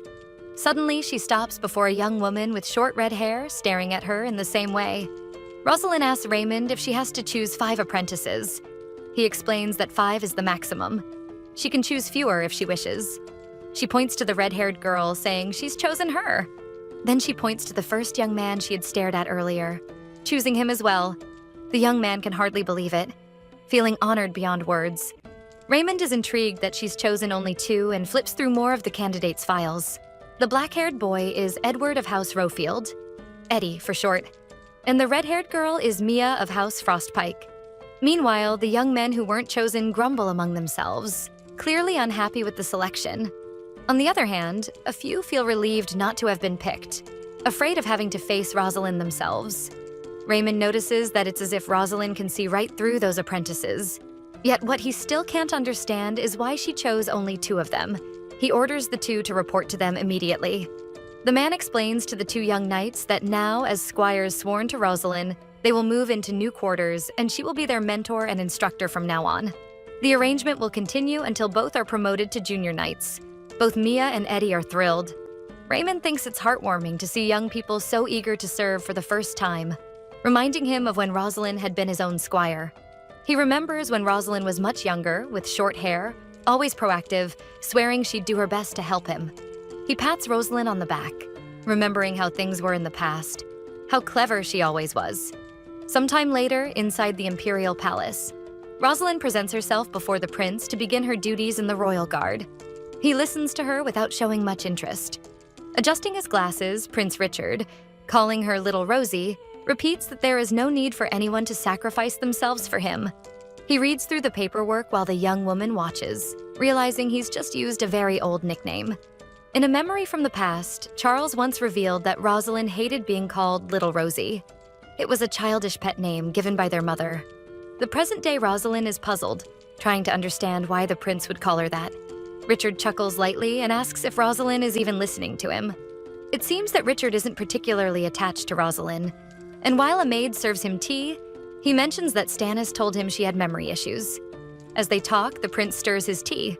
Finishing the motion, he asks her what she knows and what she doesn't know. She replies, "Nothing." He's intrigued. How could she know nothing? As he begins to pour his tea, she explains that she suffered an almost total loss of memory. He notices how short and direct her answers are. Before taking a sip, Prince Richard remarks that he expects her to serve him well.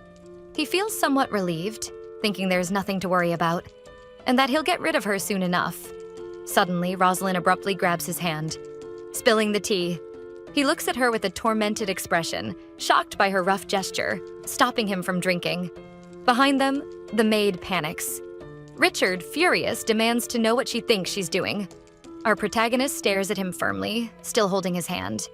Rosalind and the prince lock eyes, and behind them, everyone is astonished by her sudden and unexpected action.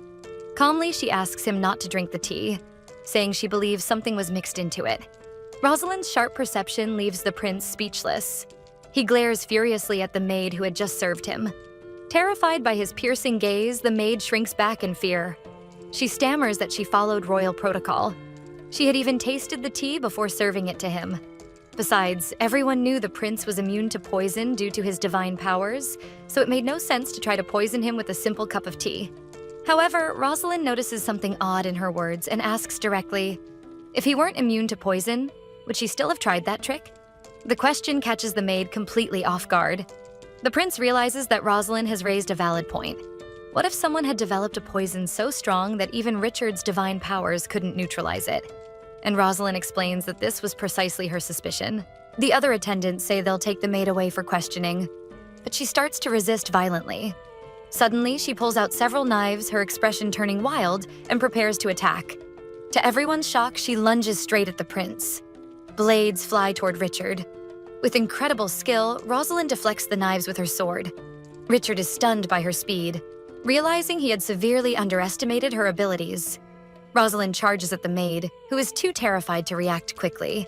The young servant grabs a nearby tea set and tries to distract Rosalind by throwing it at her. Rosalind quickly analyzes the situation and changes tactics. She blocks the flying objects with precision. It's almost the perfect distraction. The maid is already rushing at the prince again, holding a small dagger. The blade nears Richard's face dangerously close. But before she can strike, something stops her. Rosalind lands a direct knee strike on the maid, preventing any harm from reaching the prince. Everyone watches in stunned silence as Rosalind takes down the attacker with her legs in a flawless, swift motion. Then, she grabs the maid by the uniform. Rosalind looks at the young woman with fierce determination in her eyes, holding a firm grip on her. And she lands a series of blows straight to the maid's face as everyone watches in shock. And in that instant, Richard realizes that Rosalind wouldn't even need a sword to annihilate an enemy if she wanted to. One of the men nearby shouts for Rosalind to stop, saying the maid has already been neutralized. Without saying a word, Rosalind turns to look at him, pausing the beating. Then she nods and calmly says that the woman hasn't been annihilated yet. Richard steps in, ordering Rosalind to keep the maid alive for questioning later. Everyone around them is completely stunned. Upon hearing the prince call her name, Rosalind straightens, her green eyes widening slightly in alertness. He tells her to leave the maid with his men and answer a few of his questions. The knight rises from the floor, releasing the unconscious servant, and walks toward Richard. He asks her how she knew the maid had poisoned his tea. Earlier that day, Shadow Rosalind had sensed something through her heightened sense of smell. She looked around with a serious expression, searching for the source of that scent. She watched closely as the maid calmly served the tea. Then she answers the prince, saying that she smelled blood. And though he can't quite understand how her sense of smell could be that sharp, he praises her perception. Beyond that, Rosalind had indeed seen the maid taste the tea, as royal protocol required, but immediately afterward, the young woman lifted her arm toward her face, turning her head slightly, and then spat the poison into the sleeve of her uniform, proving to Rosalind that she had only pretended to taste the tea. Richard was impressed by the girl's sharp vigilance, admitting he had clearly underestimated her. And without thinking, he grabs the same cup and begins to raise it. He says it's time they discover what was actually mixed in the tea. And Rosalind's eyes widen as she sees him implying he's about to drink from it. He brings the cup close to his lips. And once again, Rosalind surprises everyone, covering his face with her hand and spilling more of the tea. One of the men nearby yells at Rosalind, asking where her manners have gone, and demands that she release both the prince and the cup she's holding. Another man insists that she hand over the cup so they can examine the poison, while the other just panics uselessly. But chaos breaks out when the prince orders her not to give the cup to anyone, and promises to forgive her for climbing on his table if she obeys him. Richard explains that if the poison in that tea is powerful enough to surpass divine powers, how could they possibly hope to detect anything? The men argue that even so, that's no reason for His Highness to taste the tea without understanding the strength of the venom. While they bicker, Rosalind studies the cup intently. The mystical eyes of the shadow within her search to uncover what had been mixed into the drink. Inside the cup, a deadly toxin had been infused with dark magic, making it nearly impossible to detect. She recognizes the same magic from the monsters she once fought in the forest. In the past, Charles had shown her several weapons forged with traces of dark magic. He told her those daggers had been found at the hunting tournament grounds and he'd kept them for safety. Then she explained that the poison wasn't in the weapons, but in the venom they'd been coated with. That explanation had left Charles deep in thought, and very surprised. He reasoned that this happened because divine power and dark magic cancel each other out. Divine powers would be useless in a battle against poison created through dark magic. And that must have been why the Empire's priests couldn't heal the wounded. It was as if the neighboring empire had created a secret, highly lethal weapon. As Rosalind holds the cup, she concludes that this is the same substance their enemies used during the hunting tournament. Everyone freezes at her revelation. Richard asks her how she came to that conclusion. Before answering, she recalls Charles's warning not to reveal that she could sense magic. It would make her suspicious. So she needed another explanation. Rosalind thinks for a few moments before replying. She tells the prince she deduced it because dark magic and divine power neutralize each other. One of the men follows the same reasoning and realizes that the poison couldn't be detected or cured because of that. Richard agrees with them. In his thoughts, he feels a deep unease at the idea of a substance unaffected by divine power. Those divine powers were revered throughout the empire, not only for protecting those born with them, but for healing those in need. But if someone had truly created a weapon that could overcome such power, then not even a prince blessed with divinity would be seen as invincible, nor capable of protecting his people. The authority of the imperial family would be completely nullified, and the faith in the empire's gods would be utterly destroyed. Exactly what the Black Moon sought to achieve. Richard reflects for a few seconds, running a hand through his hair. He decides it's time to pay a visit to a certain witch. Behind thick iron bars, an enigmatic witch whispers something incomprehensible. Glaring at him with her glowing eyes, she hisses that the time has come. She lets out a wicked laugh, declaring that the Empire is finally about to meet its downfall. Far away, Eddie asks Mia if she's already heard what Lady Rosalind did. Mia says she's already heard. About the assassins, the poison, everything. Eddie remarks that Rosalind is truly skilled, and that if it weren't for her, something terrible might have happened to the prince. Mia says she heard Rosalind deflected every single knife before even taking down the attackers. She was amazing. More than that, there had been at least 8 assassins, and not one of them managed to lay a hand on her. Suddenly, their conversation is interrupted by Rosalind's arrival, leaving them both terribly embarrassed. The two immediately bow respectfully to the knight, greeting her in unison. Rosalind had just arrived, and she brought a surprise for them. She greets them with a serious look, holding wooden swords in her hands. Rosalind recalls that Raymond told her there were many ambitious apprentice knights eager to rise through the ranks of the order. He also told her that they needed to sharpen their swordsmanship if they hoped to advance. Mia and Eddie glance nervously at the wooden swords. Then, Rosalind hands the swords to Mia and Eddie, ready to test their skills before starting their training. The two young knights still seem a bit uncertain as they grip their weapons. However, despite her lack of experience, Mia looks determined. And beside her, Eddie, though nervous, seems fully committed. Both of them are tense after hearing about Rosalind's feats, knowing she had defeated countless opponents with ease. Eddie tries to focus, though he can't help but think about how she managed to knock out so many men in a single day. Rosalind watches them silently, completely focused on evaluating them. To her, the two of them look like baby deer, innocent and defenseless, as if afraid of her. There in the training arena, they tremble like leaves in the wind, clutching their wooden swords. She thinks to herself that they are even more naive than baby deer, for at least animals know when they're in danger. If they keep this up, they could seriously hurt themselves. Finally, Rosalind ends the test and declares that she's seen enough for the day. The two youngsters look terribly nervous, unsure whether they did well or not. Rosalind tells them with a grave expression that they did very, very poorly. Looking at them, she sees 2 baby deer completely crushed by defeat. The knight lets out a small sigh. Then she declares that, from that moment on, she'll start attacking them both. Mia and Eddie stare at her, confused, still disoriented from the physical strain. Rosalind gazes at them with an intimidating look and says that, from now on, from the moment they wake up until the moment they go to sleep, she might attack them at any time. The two are horrified, thinking this must be an incredibly difficult and terrifying training method. The young apprentices are terrified, wondering if she intends to annihilate them. Far away, gas lamps flicker through the darkness. Prince Richard, his assistant, and a soldier descend a long staircase leading into the shadowy dungeons of the palace. The brown-haired assistant raises his hand in concern, asking the prince why he needs to come down here personally. The others remain silent. Finally, Richard replies that he doesn't intend to wait months for answers to his pressing questions, which clearly unsettles the young man. The assistant gives a nervous smile, realizing the prince is far too impatient for his own good. He hears eerie voices calling to them in the darkness. The prince walks forward seriously, unfazed by the ghostly whispers.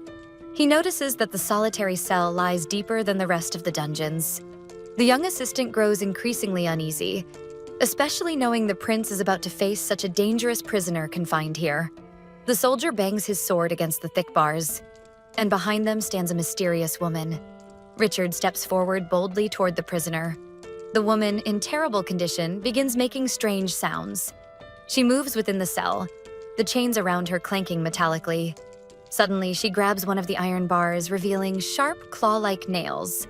The woman, more beast than human, stares at the prince with eerie white eyes and hisses that such a scent could only belong to someone with divine power. Richard tells the woman he came down here to see her. She was once the slave of Crayon Tadanian. He asks, with a hint of irony, if she's enjoying her stay. The terrifying woman says he must be Prince Richard. She can tell by that dreadful smell. Suddenly, she tries to grab him, forcing her hands with long claws through the bars. The prince's assistant panics, but Richard tells him to stay calm, saying she has a terrible habit of doing things like that. With a wicked smile, the woman tries to provoke him, asking if his brother Stephen had fought with him again. What a baby. Was that why he had come here? As he pulls a mysterious vial from beneath his cloak, Richard remarks that she still knows how to get on people's nerves. He hands her the small vial containing a strange liquid. The woman looks at the vial, swirling the contents slightly. He says it's a gift for her, and at last we learn that the woman's name is Karen. She opens the small vial. From the smell, she deduces it's a tea brewed with the bitter leaves of the Lienta region. She says Richard has refined taste. The prince replies that she knows her own potions well. She brings the vial closer to her face, analyzing it carefully. Surprised by what else she detects within the liquid, Karen bursts into laughter from her great discovery. Richard realizes she must have recognized the poison infused in it. She's a powerful witch, capable of detecting even the faintest traces of magic. After assessing the situation, the prince understands that Rosalind had been right about everything. Cackling darkly, Karen says the light of the Empire fades more each day, and that they don't stand a chance against what has been created. The sorceress claims that with this new gift from the darkness, absolute chaos will reign, something the people of the Empire have never seen before. Richard impatiently asks if she's finished. It's hard to think when she tends to ramble so much. Annoyed by the interruption, she finally reveals that there is dark magic in the poison. The prince thanks her for the short version. He turns to leave, saying they're done here, but the witch keeps muttering nonsense from inside her cell. He walks away, trying not to listen to the evil prophecies she continues to chant. At last, Karen shouts that he can resist all he wants. It will all be useless. Once again gripping the prison bars, she hisses, asking if he'll be able to resist the darkness. For a moment, Richard turns back after hearing her words, but his assistant insists that they leave immediately. That night, on his balcony, the prince reflects on the question the witch had asked in the dungeon. Could he truly bring back the White Knight with only the god's presence? Troubled by the thought, he stares at the wine in his delicate glass. As the drink shimmers under the moonlight, he reflects on the White Knight. He recalls the Black Moon and the White Knight, once powerful beliefs within the Empire, now nothing more than children's fairy tales. On the day the divine powers of the Goddess of Light reached their peak, the God of Darkness emerged from the shadows of the night. A white light of blessings, brighter than any other light, enveloped the world. It blessed the earth with the gift of life, driving the dark powers to the far corners of the heavens. Thus began the era of the White Knight. Driven away from the light, Crayon Tidanian, the goddess of darkness, took refuge in the moon, which became darkened by her presence. And there she waited for the right time. Only a few members of the royal family knew the truth of the White Knight. What could Karen possibly know to have said such things? Then, something rustles in the bushes, catching Richard's attention. And suddenly, something startles him, leaving him frozen in place. Landing skillfully on the balcony, Rosalind emerges from the foliage. Richard demands to know what she's doing there. She simply replies that she's standing guard at the palace. The prince finds that strange, since her shift was only during the day. The young woman begins pulling something rather odd and says to him that he looks down in disgust at what she's thrown on the floor. Rosalind finishes her sentence, explaining that assassins don't care what time her shift is. Still stunned by Rosalind's quick thinking, the Imperial soldiers drag the captured assassin down to the dungeons. As they listen to the men walk away, Richard and Rosalind overhear them whispering, wondering what she was doing there at such an hour. Richard's expression turns serious and hesitant. Then he calls for Rosalind. Now we see the prince's royal chambers. The man swirls a delicate glass of wine in his hand. He invites Rosalind to sit, thinking how interesting the shift in their dynamic has become. Nothing like one day after another. Richard elegantly pours her a glass of wine and offers it to her. At first, she refused, but he insists that she try it. When their hands touched, the prince felt something different. Rosalind looks at the drink with slight curiosity, swirling the wine gently. Richard finds it peculiar how relaxed she seems, drinking wine with a prince in the royal chambers in the middle of the night. He tries to push those thoughts away and pours a little more into her glass. The prince carefully sets his own glass down on the table. Then something catches Rosalind's attention. Suddenly, and with a bit more force than intended, the young woman clinks her glass against the prince's. He's startled by the gesture, watching as the delicate glasses tremble under her strength. Richard is intrigued, wondering how she could so casually toast glasses with a prince. Such a formal act. She remembers her brother, who had unintentionally forgotten to teach her certain rules of etiquette. But she's quite proud of her toast, and the wine sits well with her.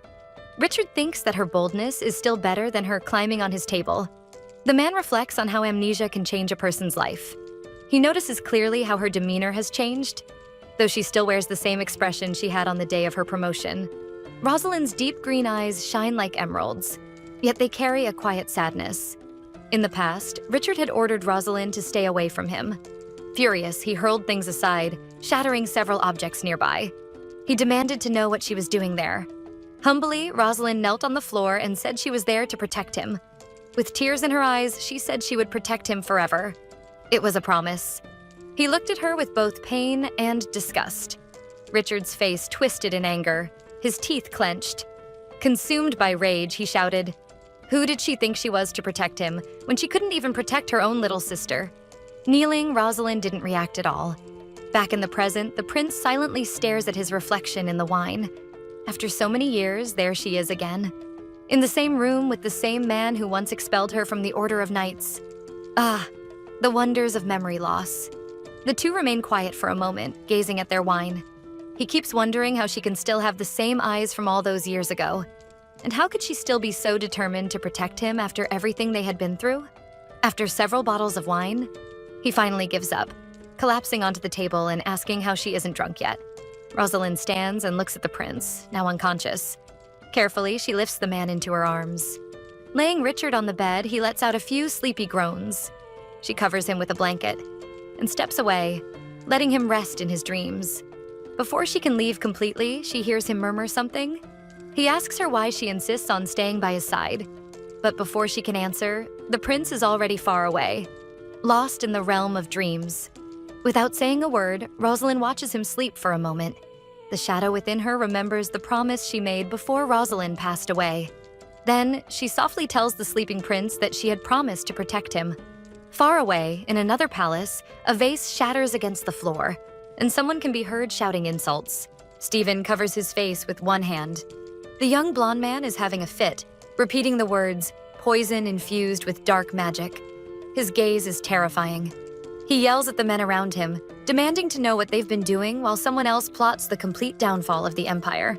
A gray-haired man explains that they can't undo what has already happened. He tells Stephen that they've suspected for some time that Prince Hakab was scheming something, and the blonde prince shouts that they failed to predict it. A poison that can't be neutralized even by divine powers puts Stephen himself at risk. Those bastards are just waiting for the right moment to strike. The gray-haired man continues, saying Hakab hasn't broken their secret alliance yet, so perhaps there's something he wants in return. Maybe a deal. Stephen listens patiently as the man suggests that if a poison was created, then maybe they're also developing an antidote. They've discovered that Balta has been trying to recreate the Night of Blessings on its own for quite some time. So possibly the information they have about the White Knight could be of great value to Balta. Stephen asks if he understood correctly. Those files are hidden in secret archives that only the Emperor can access, and this man wants to hand them over to the enemy? The man argues that they've kept that information for years and have never done anything with it. How could Balta possibly succeed where the Empire hasn't? Stephen admits that the man makes a valid point. He knows he must keep Richard distracted while he negotiates with Hakab about creating an antidote. With a cunning smile, Stephen tells the man that, luckily for them, he has an ace up his sleeve. There was no longer any need to hide. He orders that Diego be brought to him. The young prince was a blonde boy, surrounded by thorns and spiderwebs. As soon as the sun rose, Stephen would have a conversation with his father. He was determined to eliminate Richard once and for all. Early in the morning, the prince's assistant, we'll call him Paul, heads to the royal chambers. He knocks on the door and enters the prince's room, greeting him with a good morning, and immediately he freezes at the sight before him. The floor is wet, covered with dark stains.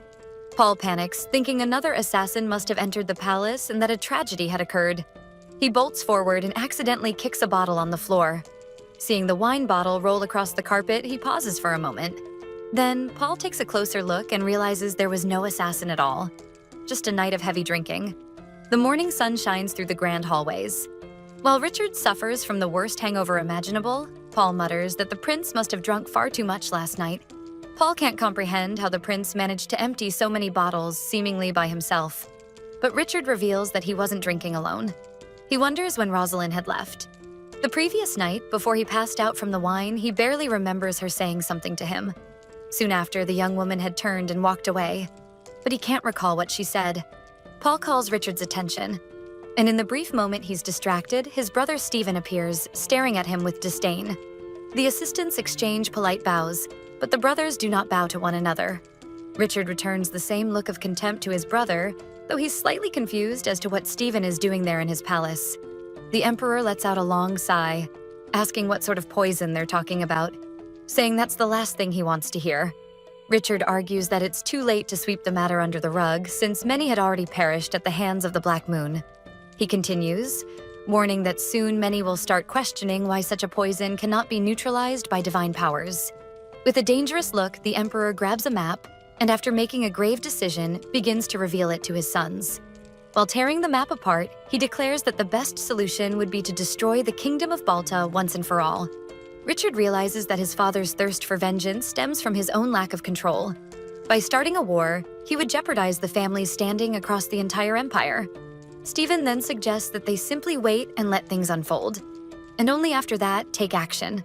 That way, they could analyze Balta's moves over time. Richard wonders what his cruel brother is plotting. With a sly smile, Stephen then says they could send a messenger. The silver-haired prince finds the idea far too risky, judging by his troubled expression. Stephen explains that it would be a great opportunity to display authority before the Empire, since his brother Richard had been so skilled in handling the Black Moon fanatics. If he sends a messenger to Balta, they'll feel threatened. Richard listens to the absurd plan with a serious expression. So, that was his brother's scheme. Touching the map, the Emperor reminds them that they've had 2 years of peace without sending a single envoy to Balta.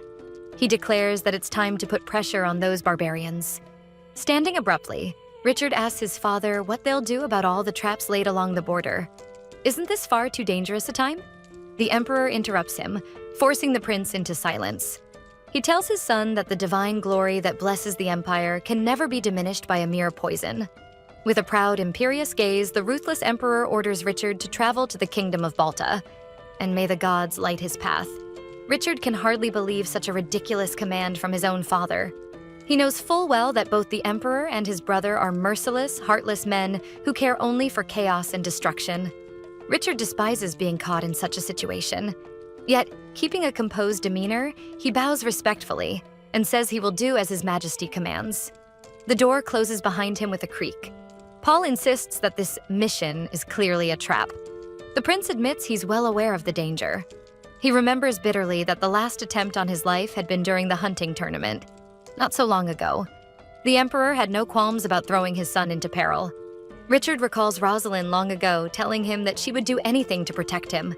The prince reflects that perhaps her vows are in vain, for he is already tired of prolonging all this. And so, he departs for the Moonstone Palace. Later that same day, Rosalind, Mia, and Eddie overhear some people talking about Prince Richard taking a messenger to the kingdom of Balta. The servants are anxious, for even they know well the great risks of such a mission, especially because of the Black Moon. Rosalind hears them whisper that the Emperor is throwing his son to the wolves. Mia and Eddie glance nervously at Rosalind. Mia breaks the silence and says that everyone is trying to remain calm about it, but the Order can't do anything. The young woman asks Rosalind what will become of them once she departs for Balta with the prince. Suddenly, Rosalind unsheathes her sword and turns toward them. Mia barely manages to block the strike. Then Rosalind goes for Eddie. He's more prepared this time, though still struggles to block her blow. Once more, Rosalind attacks both apprentices, and together they manage, with great effort, to block her strike. She looks at them calmly, but doesn't lower her sword. Then she sheathes it and reminds them that she had warned she could attack at any time. She's pleased with their defense, but says they must strengthen their power. The knight orders them to focus on training their strength while she is away. Then she hears a sound that catches her attention. Golden coins gleam in the sunlight as they're carried in wooden chests. Carriages and men transport several boxes filled with gold. Rosalind gets distracted from Mia and Eddie for a moment as they ask why so many carriages are there. A coin rolls across the ground, stopping at Rosalind's boots. She kneels to pick it up. A blonde young man dressed in red approaches her, catching her by surprise. He reaches for the coin at the same time she does. Their hands brush lightly in a delicate motion. The young man explains that those coins are gifts for the Prince of Balta. Rosalind looks at him, fascinated. With a bright smile, he says it's been a long time since they've seen each other. He greets her politely, but Rosalind is speechless before him. Behind her, she notices Mia and Eddie bowing deeply in reverence. The young man then invites her to take a short walk with him. Admiring the cherry trees, he happily remarks how beautifully they're blooming. Rosalind realizes that this young man is Diego, one of the Empire's princes. Yet the shadow within her has no memory of who he is to Rosalind. The young man gazes at the cherry blossoms as petals drift through the air. He turns to her, his golden hair and amber eyes shining under the light. Diego says with cheerful warmth that he's glad to see her well, for he was deeply worried after hearing about her accident. Rosalind thanks him for his kindness. He tells her he heard she joined Richard's personal guard and will soon be traveling to Balta. She nods in confirmation. A bit shyly, the young prince admits he's happy she'll be joining the expedition since he doesn't know anyone else going. She asks if he too is going to Balta, and he confirms, saying he's met Prince Hakab a few times but only briefly. In the garden, a gentle breeze carries the falling petals. Diego steps closer to Rosalind, but she doesn't move. He begins to say there's something he'd like to reaffirm.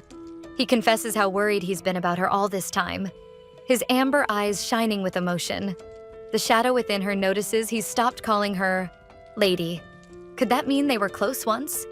Then, a delicate petal falls onto Rosalind's nose. Diego chuckles softly at the sight.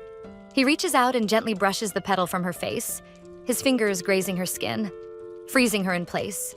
She's caught off guard, not knowing how to react. She thanks him, but her indifferent tone surprises him. The young prince laughs awkwardly, a bit embarrassed.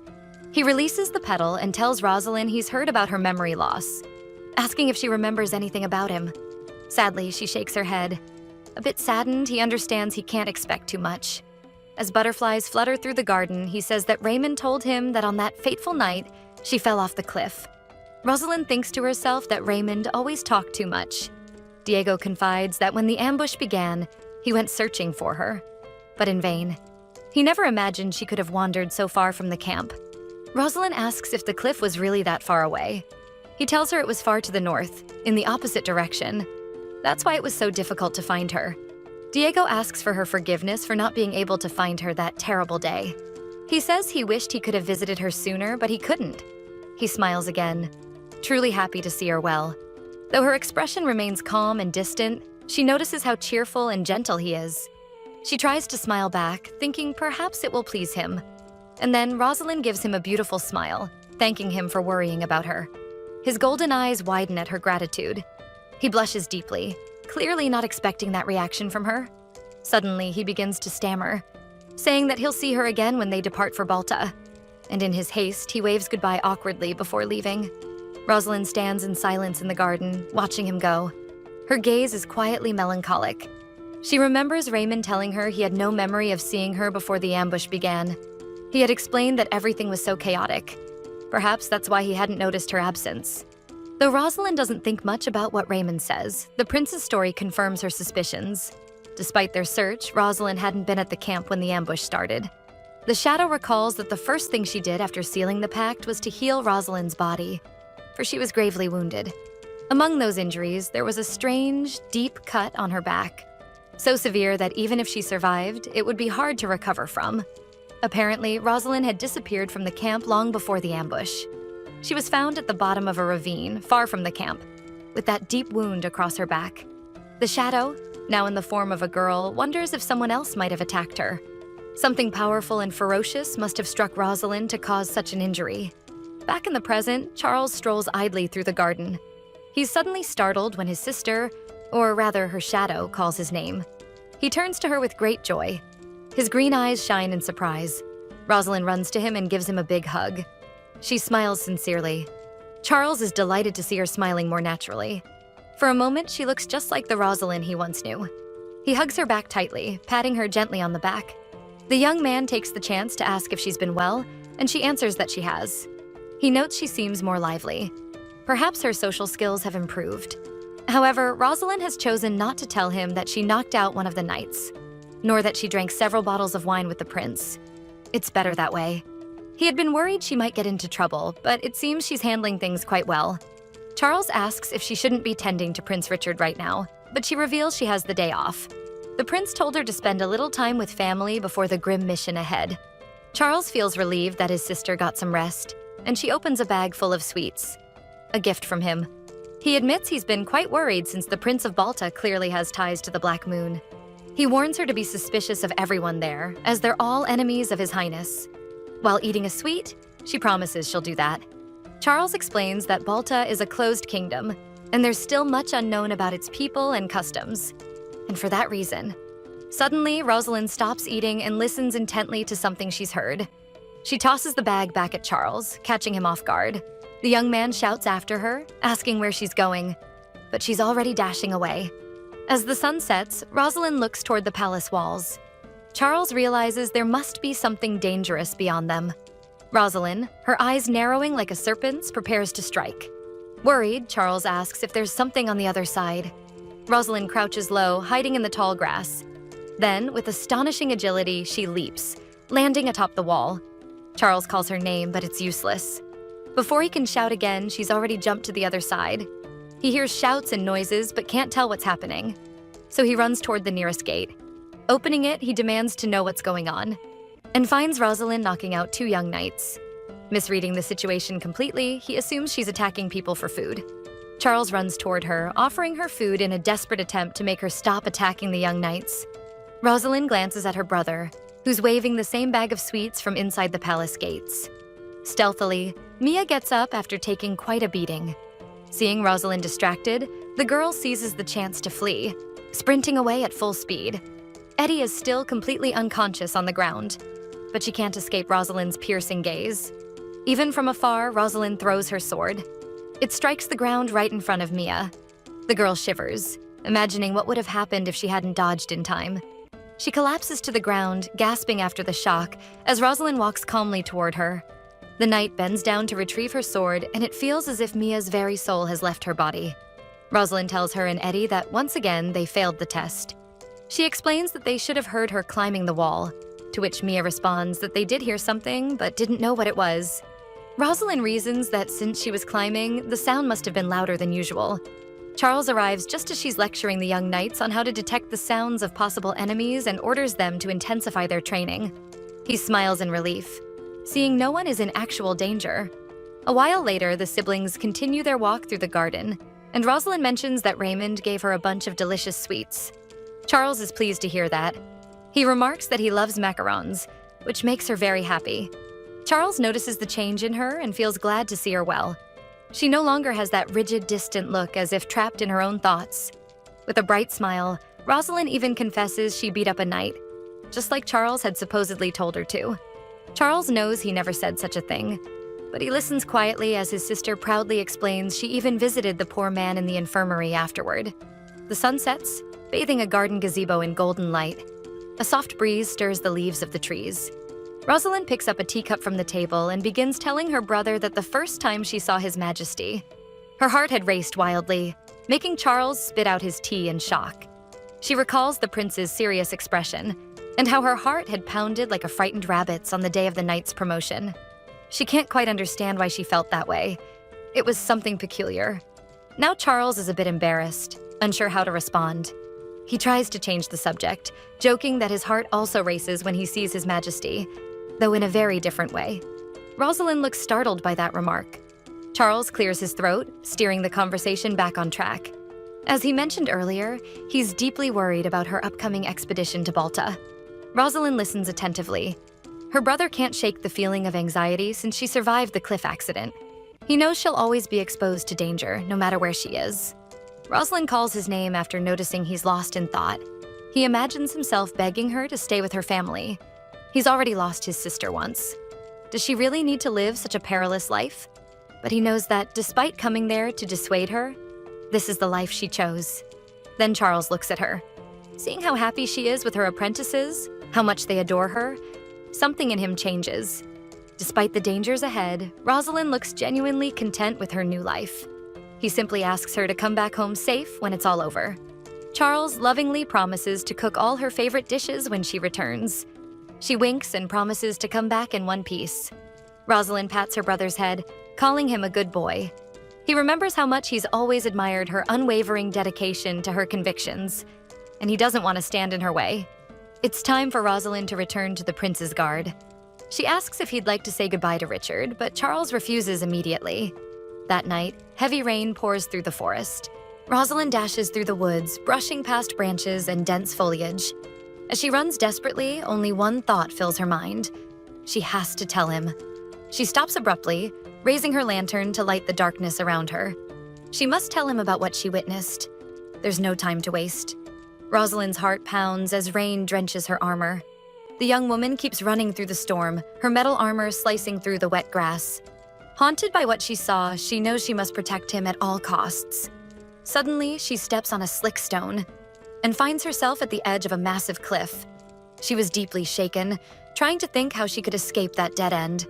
Suddenly, a sharp pain sears across her back, forcing her to her knees. When she turns around, her soaked cape is covered in red stains. The determined young woman knows she can't waste time. She must return and find the camp. Then, a massive explosion erupts behind the trees, startling her. She wonders if they've already caught up to her. But before she can react, the rocks beneath her crumble, and she slips over the cliff's edge. And so, Rosalind fell to her fate. That night marked the beginning of our heroine's story. The shadow inside Rosalind's body awakens, startled by the surge of memories. Rosalind hides among the leaves, panting and enraged. She wonders if those were Rosalind's final memories in life. That night, the girl could never have imagined she would meet her destiny. Could she have known beneath that storm how precious those memories would become? Rosalind, even just a shadow of her former self, weeps as she envisions the girl's life. Sometime later, in the Empire, it's time for celebration. Crowds have gathered for the occasion. The Grand Palace, shining under daylight, is filled with people. Along the imperial city streets, a procession of knights marches toward the kingdom of Balta.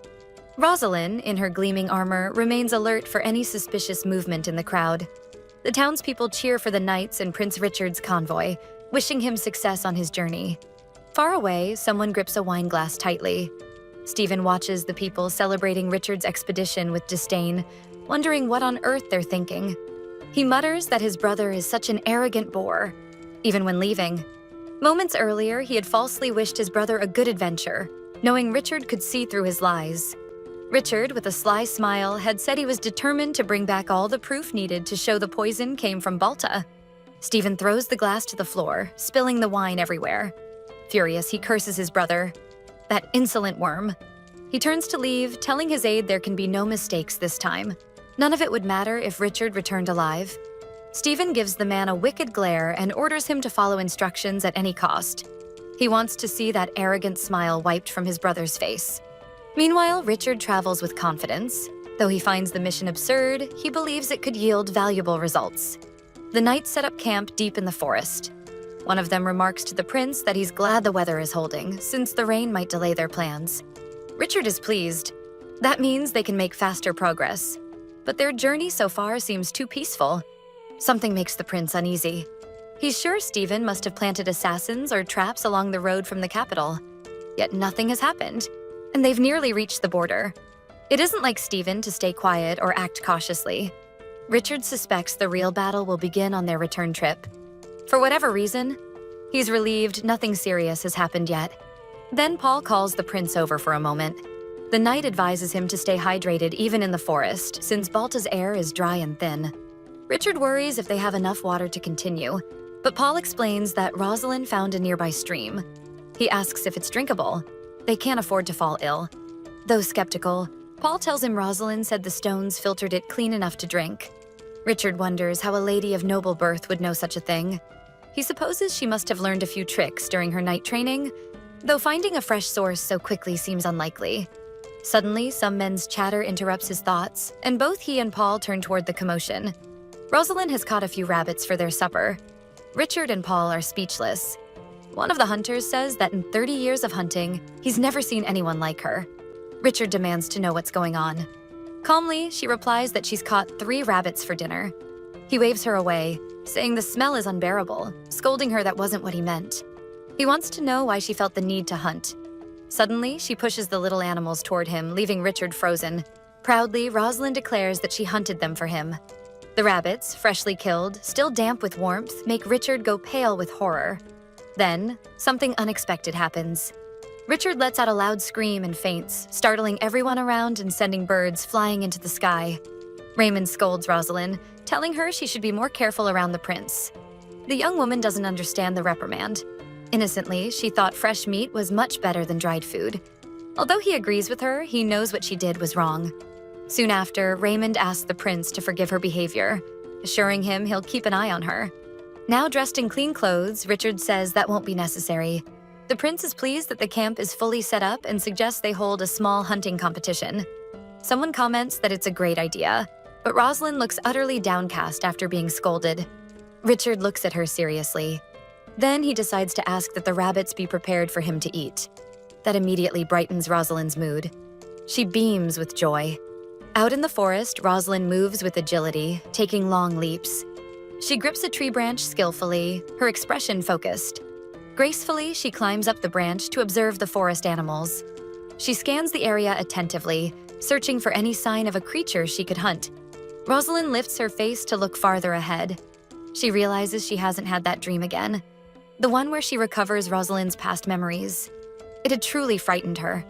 But no matter how hard she tries, she can't remember anything before that. She recalls flashes of the girl with the lantern in the forest, and the shadow desperately wishes she could discover what that girl had seen that night. Then, Rosalind allows herself to get distracted for a moment. Suddenly, she hears the sounds of a doe nearby. She prepares to approach it. Earlier that day, one of the hunters had taught her how they use specific kinds of traps for different types of animals. She jumps down from the tree, her hair flowing in the wind. She lands gracefully on the ground, barely feeling the impact. She walks toward the place where the doe seems to be calling from. Immediately, she senses the presence of dark magic. A faint black mist swirls in the air, putting her completely on alert. There, in the forest, someone or something had left a strong trace of dark magic. And then she comes face to face with a young doe. She freezes, realizing something dangerous about it. The small animal is wrapped in dark magic. Its large, expressive eyes look straight at her. Rosalind can almost see her reflection in them. She knows that kind of energy all too well. The young woman gazes at the creature with her deep green eyes. That doe is, in truth, a shadow like her, pretending to be a wounded animal to draw in its victims. Suddenly, she hears the voices of other knights approaching. She knows that if they see the doe, they'll try to kill it immediately. And a tragedy could occur. Among them is Ashton, the knight she had knocked out on her first day in the order. And all he had managed to catch this time was a tiny frog. She crouches down to speak softly to the shadow animal and tells it to escape as fast as it can. The doe gives her a wary look, as if suspecting she might chase after it. Rosalind extends her hand toward it, and the creature flinches in fear. She reveals herself to it as a shadow. Showing her powers, she urges it to trust her and flee before the men arrive. The doe looks at her with its wide eyes, saying nothing. Rosalind watches as it vanishes in broad daylight. The shadows dance with the wind. Then the shadow takes the form of a small, friendly-looking squirrel. The squirrel scurries off into the forest, hiding among the leaves. Rosalind watches the little creature disappear into the distance. She reflects for a moment, realizing that in all her millennia of existence, she has never encountered others of her own kind. She sees the squirrel quickly climb a tall tree.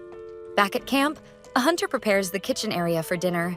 The men drink beer and celebrate Rosalind's cleverness and skill. Everyone is thrilled that she managed to bring back a boar large enough to feed them all.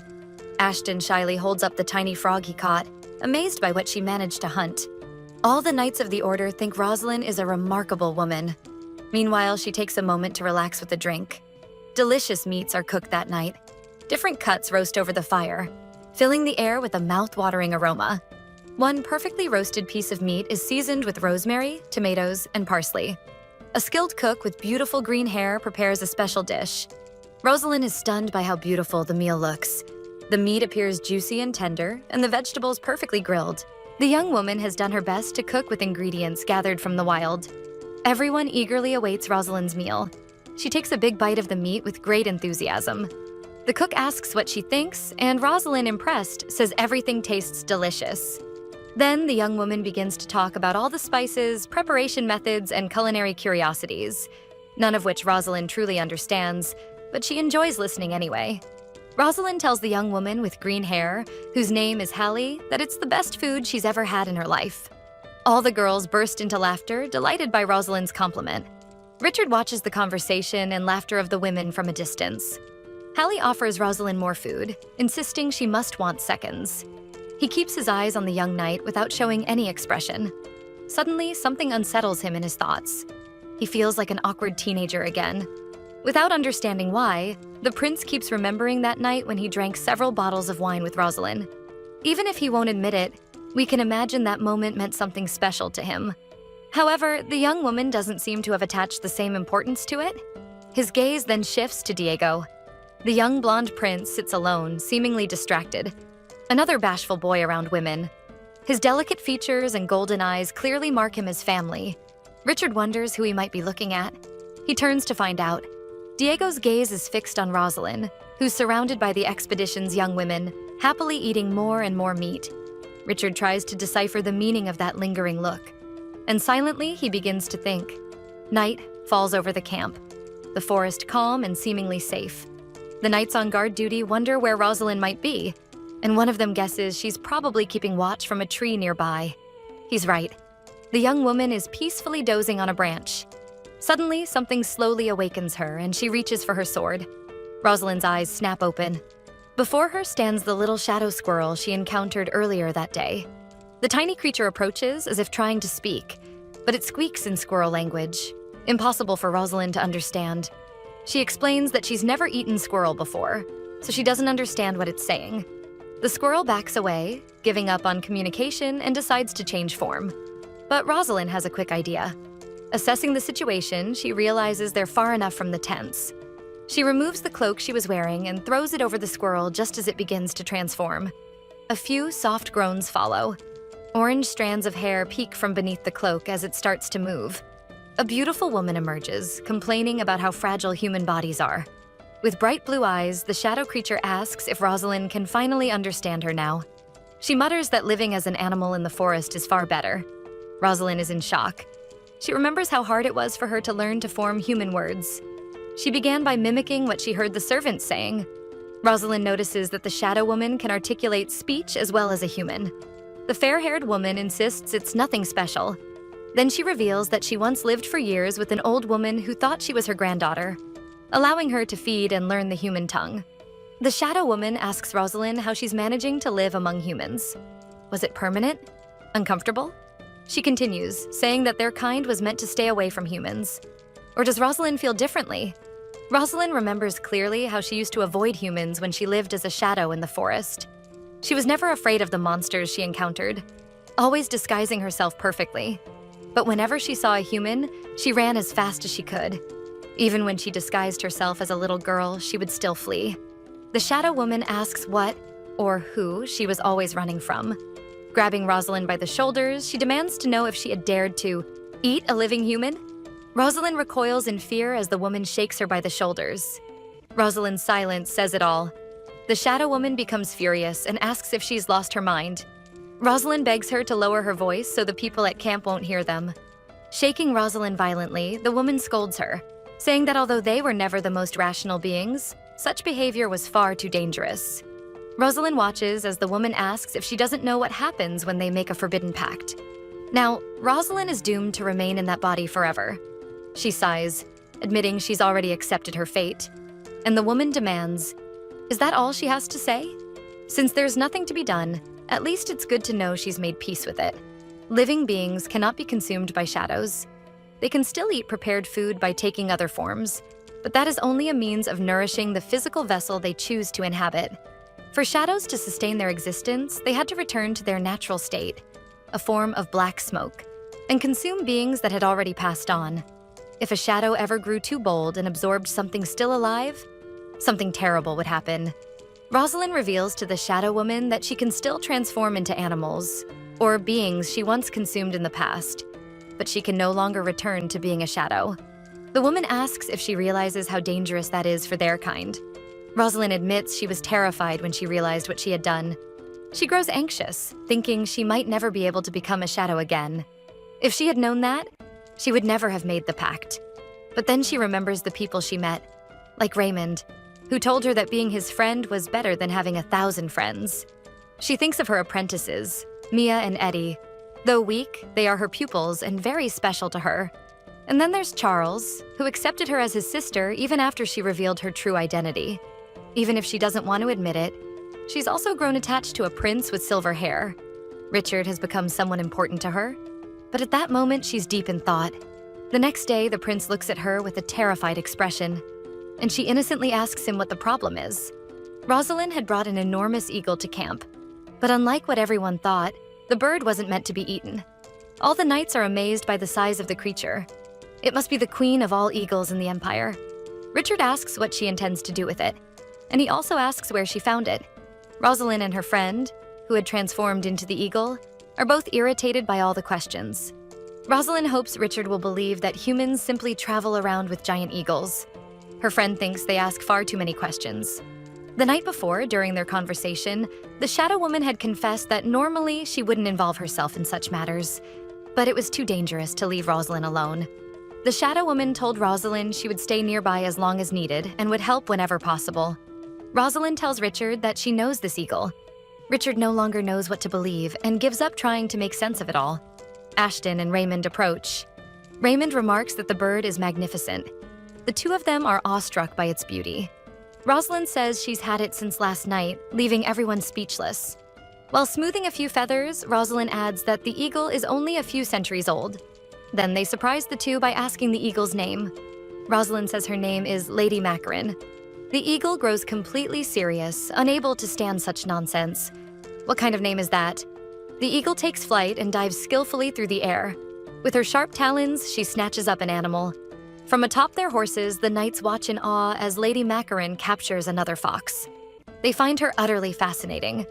She's more skilled than many of the knights in the order. Hearing the men talking, Richard draws back one of the carriage curtains. He's exhausted by all of this. Lady Macaron lands gracefully on Rosalind's arm.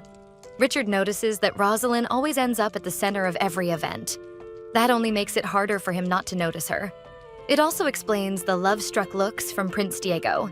Then, the commander of the knights appears at the carriage window with a message for Richard. He tells the prince that they are approaching the gates of Balta. The prince thinks to himself, whatever comes, he's ready. The knight commander orders everyone to stay alert. Balta is near. Lady Macaron lets out a piercing eagle cry and soars overhead while the knights take up a defensive formation. Ahead, Prince Richard's convoy stops before the gates of the Kingdom of Balta, guarded by 2 sentries. Rosalind, mounted on a white horse, takes in every detail and realizes they've finally reached the end of their journey. Lady Macaron flies above Balta's capital, Levita, observing its distinctive architecture, palaces, and gardens. One of the guards orders the gates to be opened. The heavy doors begin to move, lifting a cloud of sand. From within, a small contingent of soldiers approaches, carrying spears. Their expressions are stern and faintly threatening, and they utter not a single word as they draw near. The knight commander and his men stand ready to defend against whatever might come. The soldiers of Balta stare at the knights gravely. What's about to happen? And that's it for today, everyone. I hope you enjoyed the story. I think Richard feels more for her than he wants to admit, especially after that wine scene. And I also love the bits of comedy in the story, like how she's all serious and still gives a dessert name to a bird of prey. But what about you? What are your thoughts? Do you think our knight is ready for that challenge? Is there something you're curious or excited about? Tell me more in the comments. And if you want more, don't forget to like the video and subscribe so you don't miss any new ones I post. The name of this work is The Night Without Shadows, and our recap went up to episode 18. Kisses, and see you next time.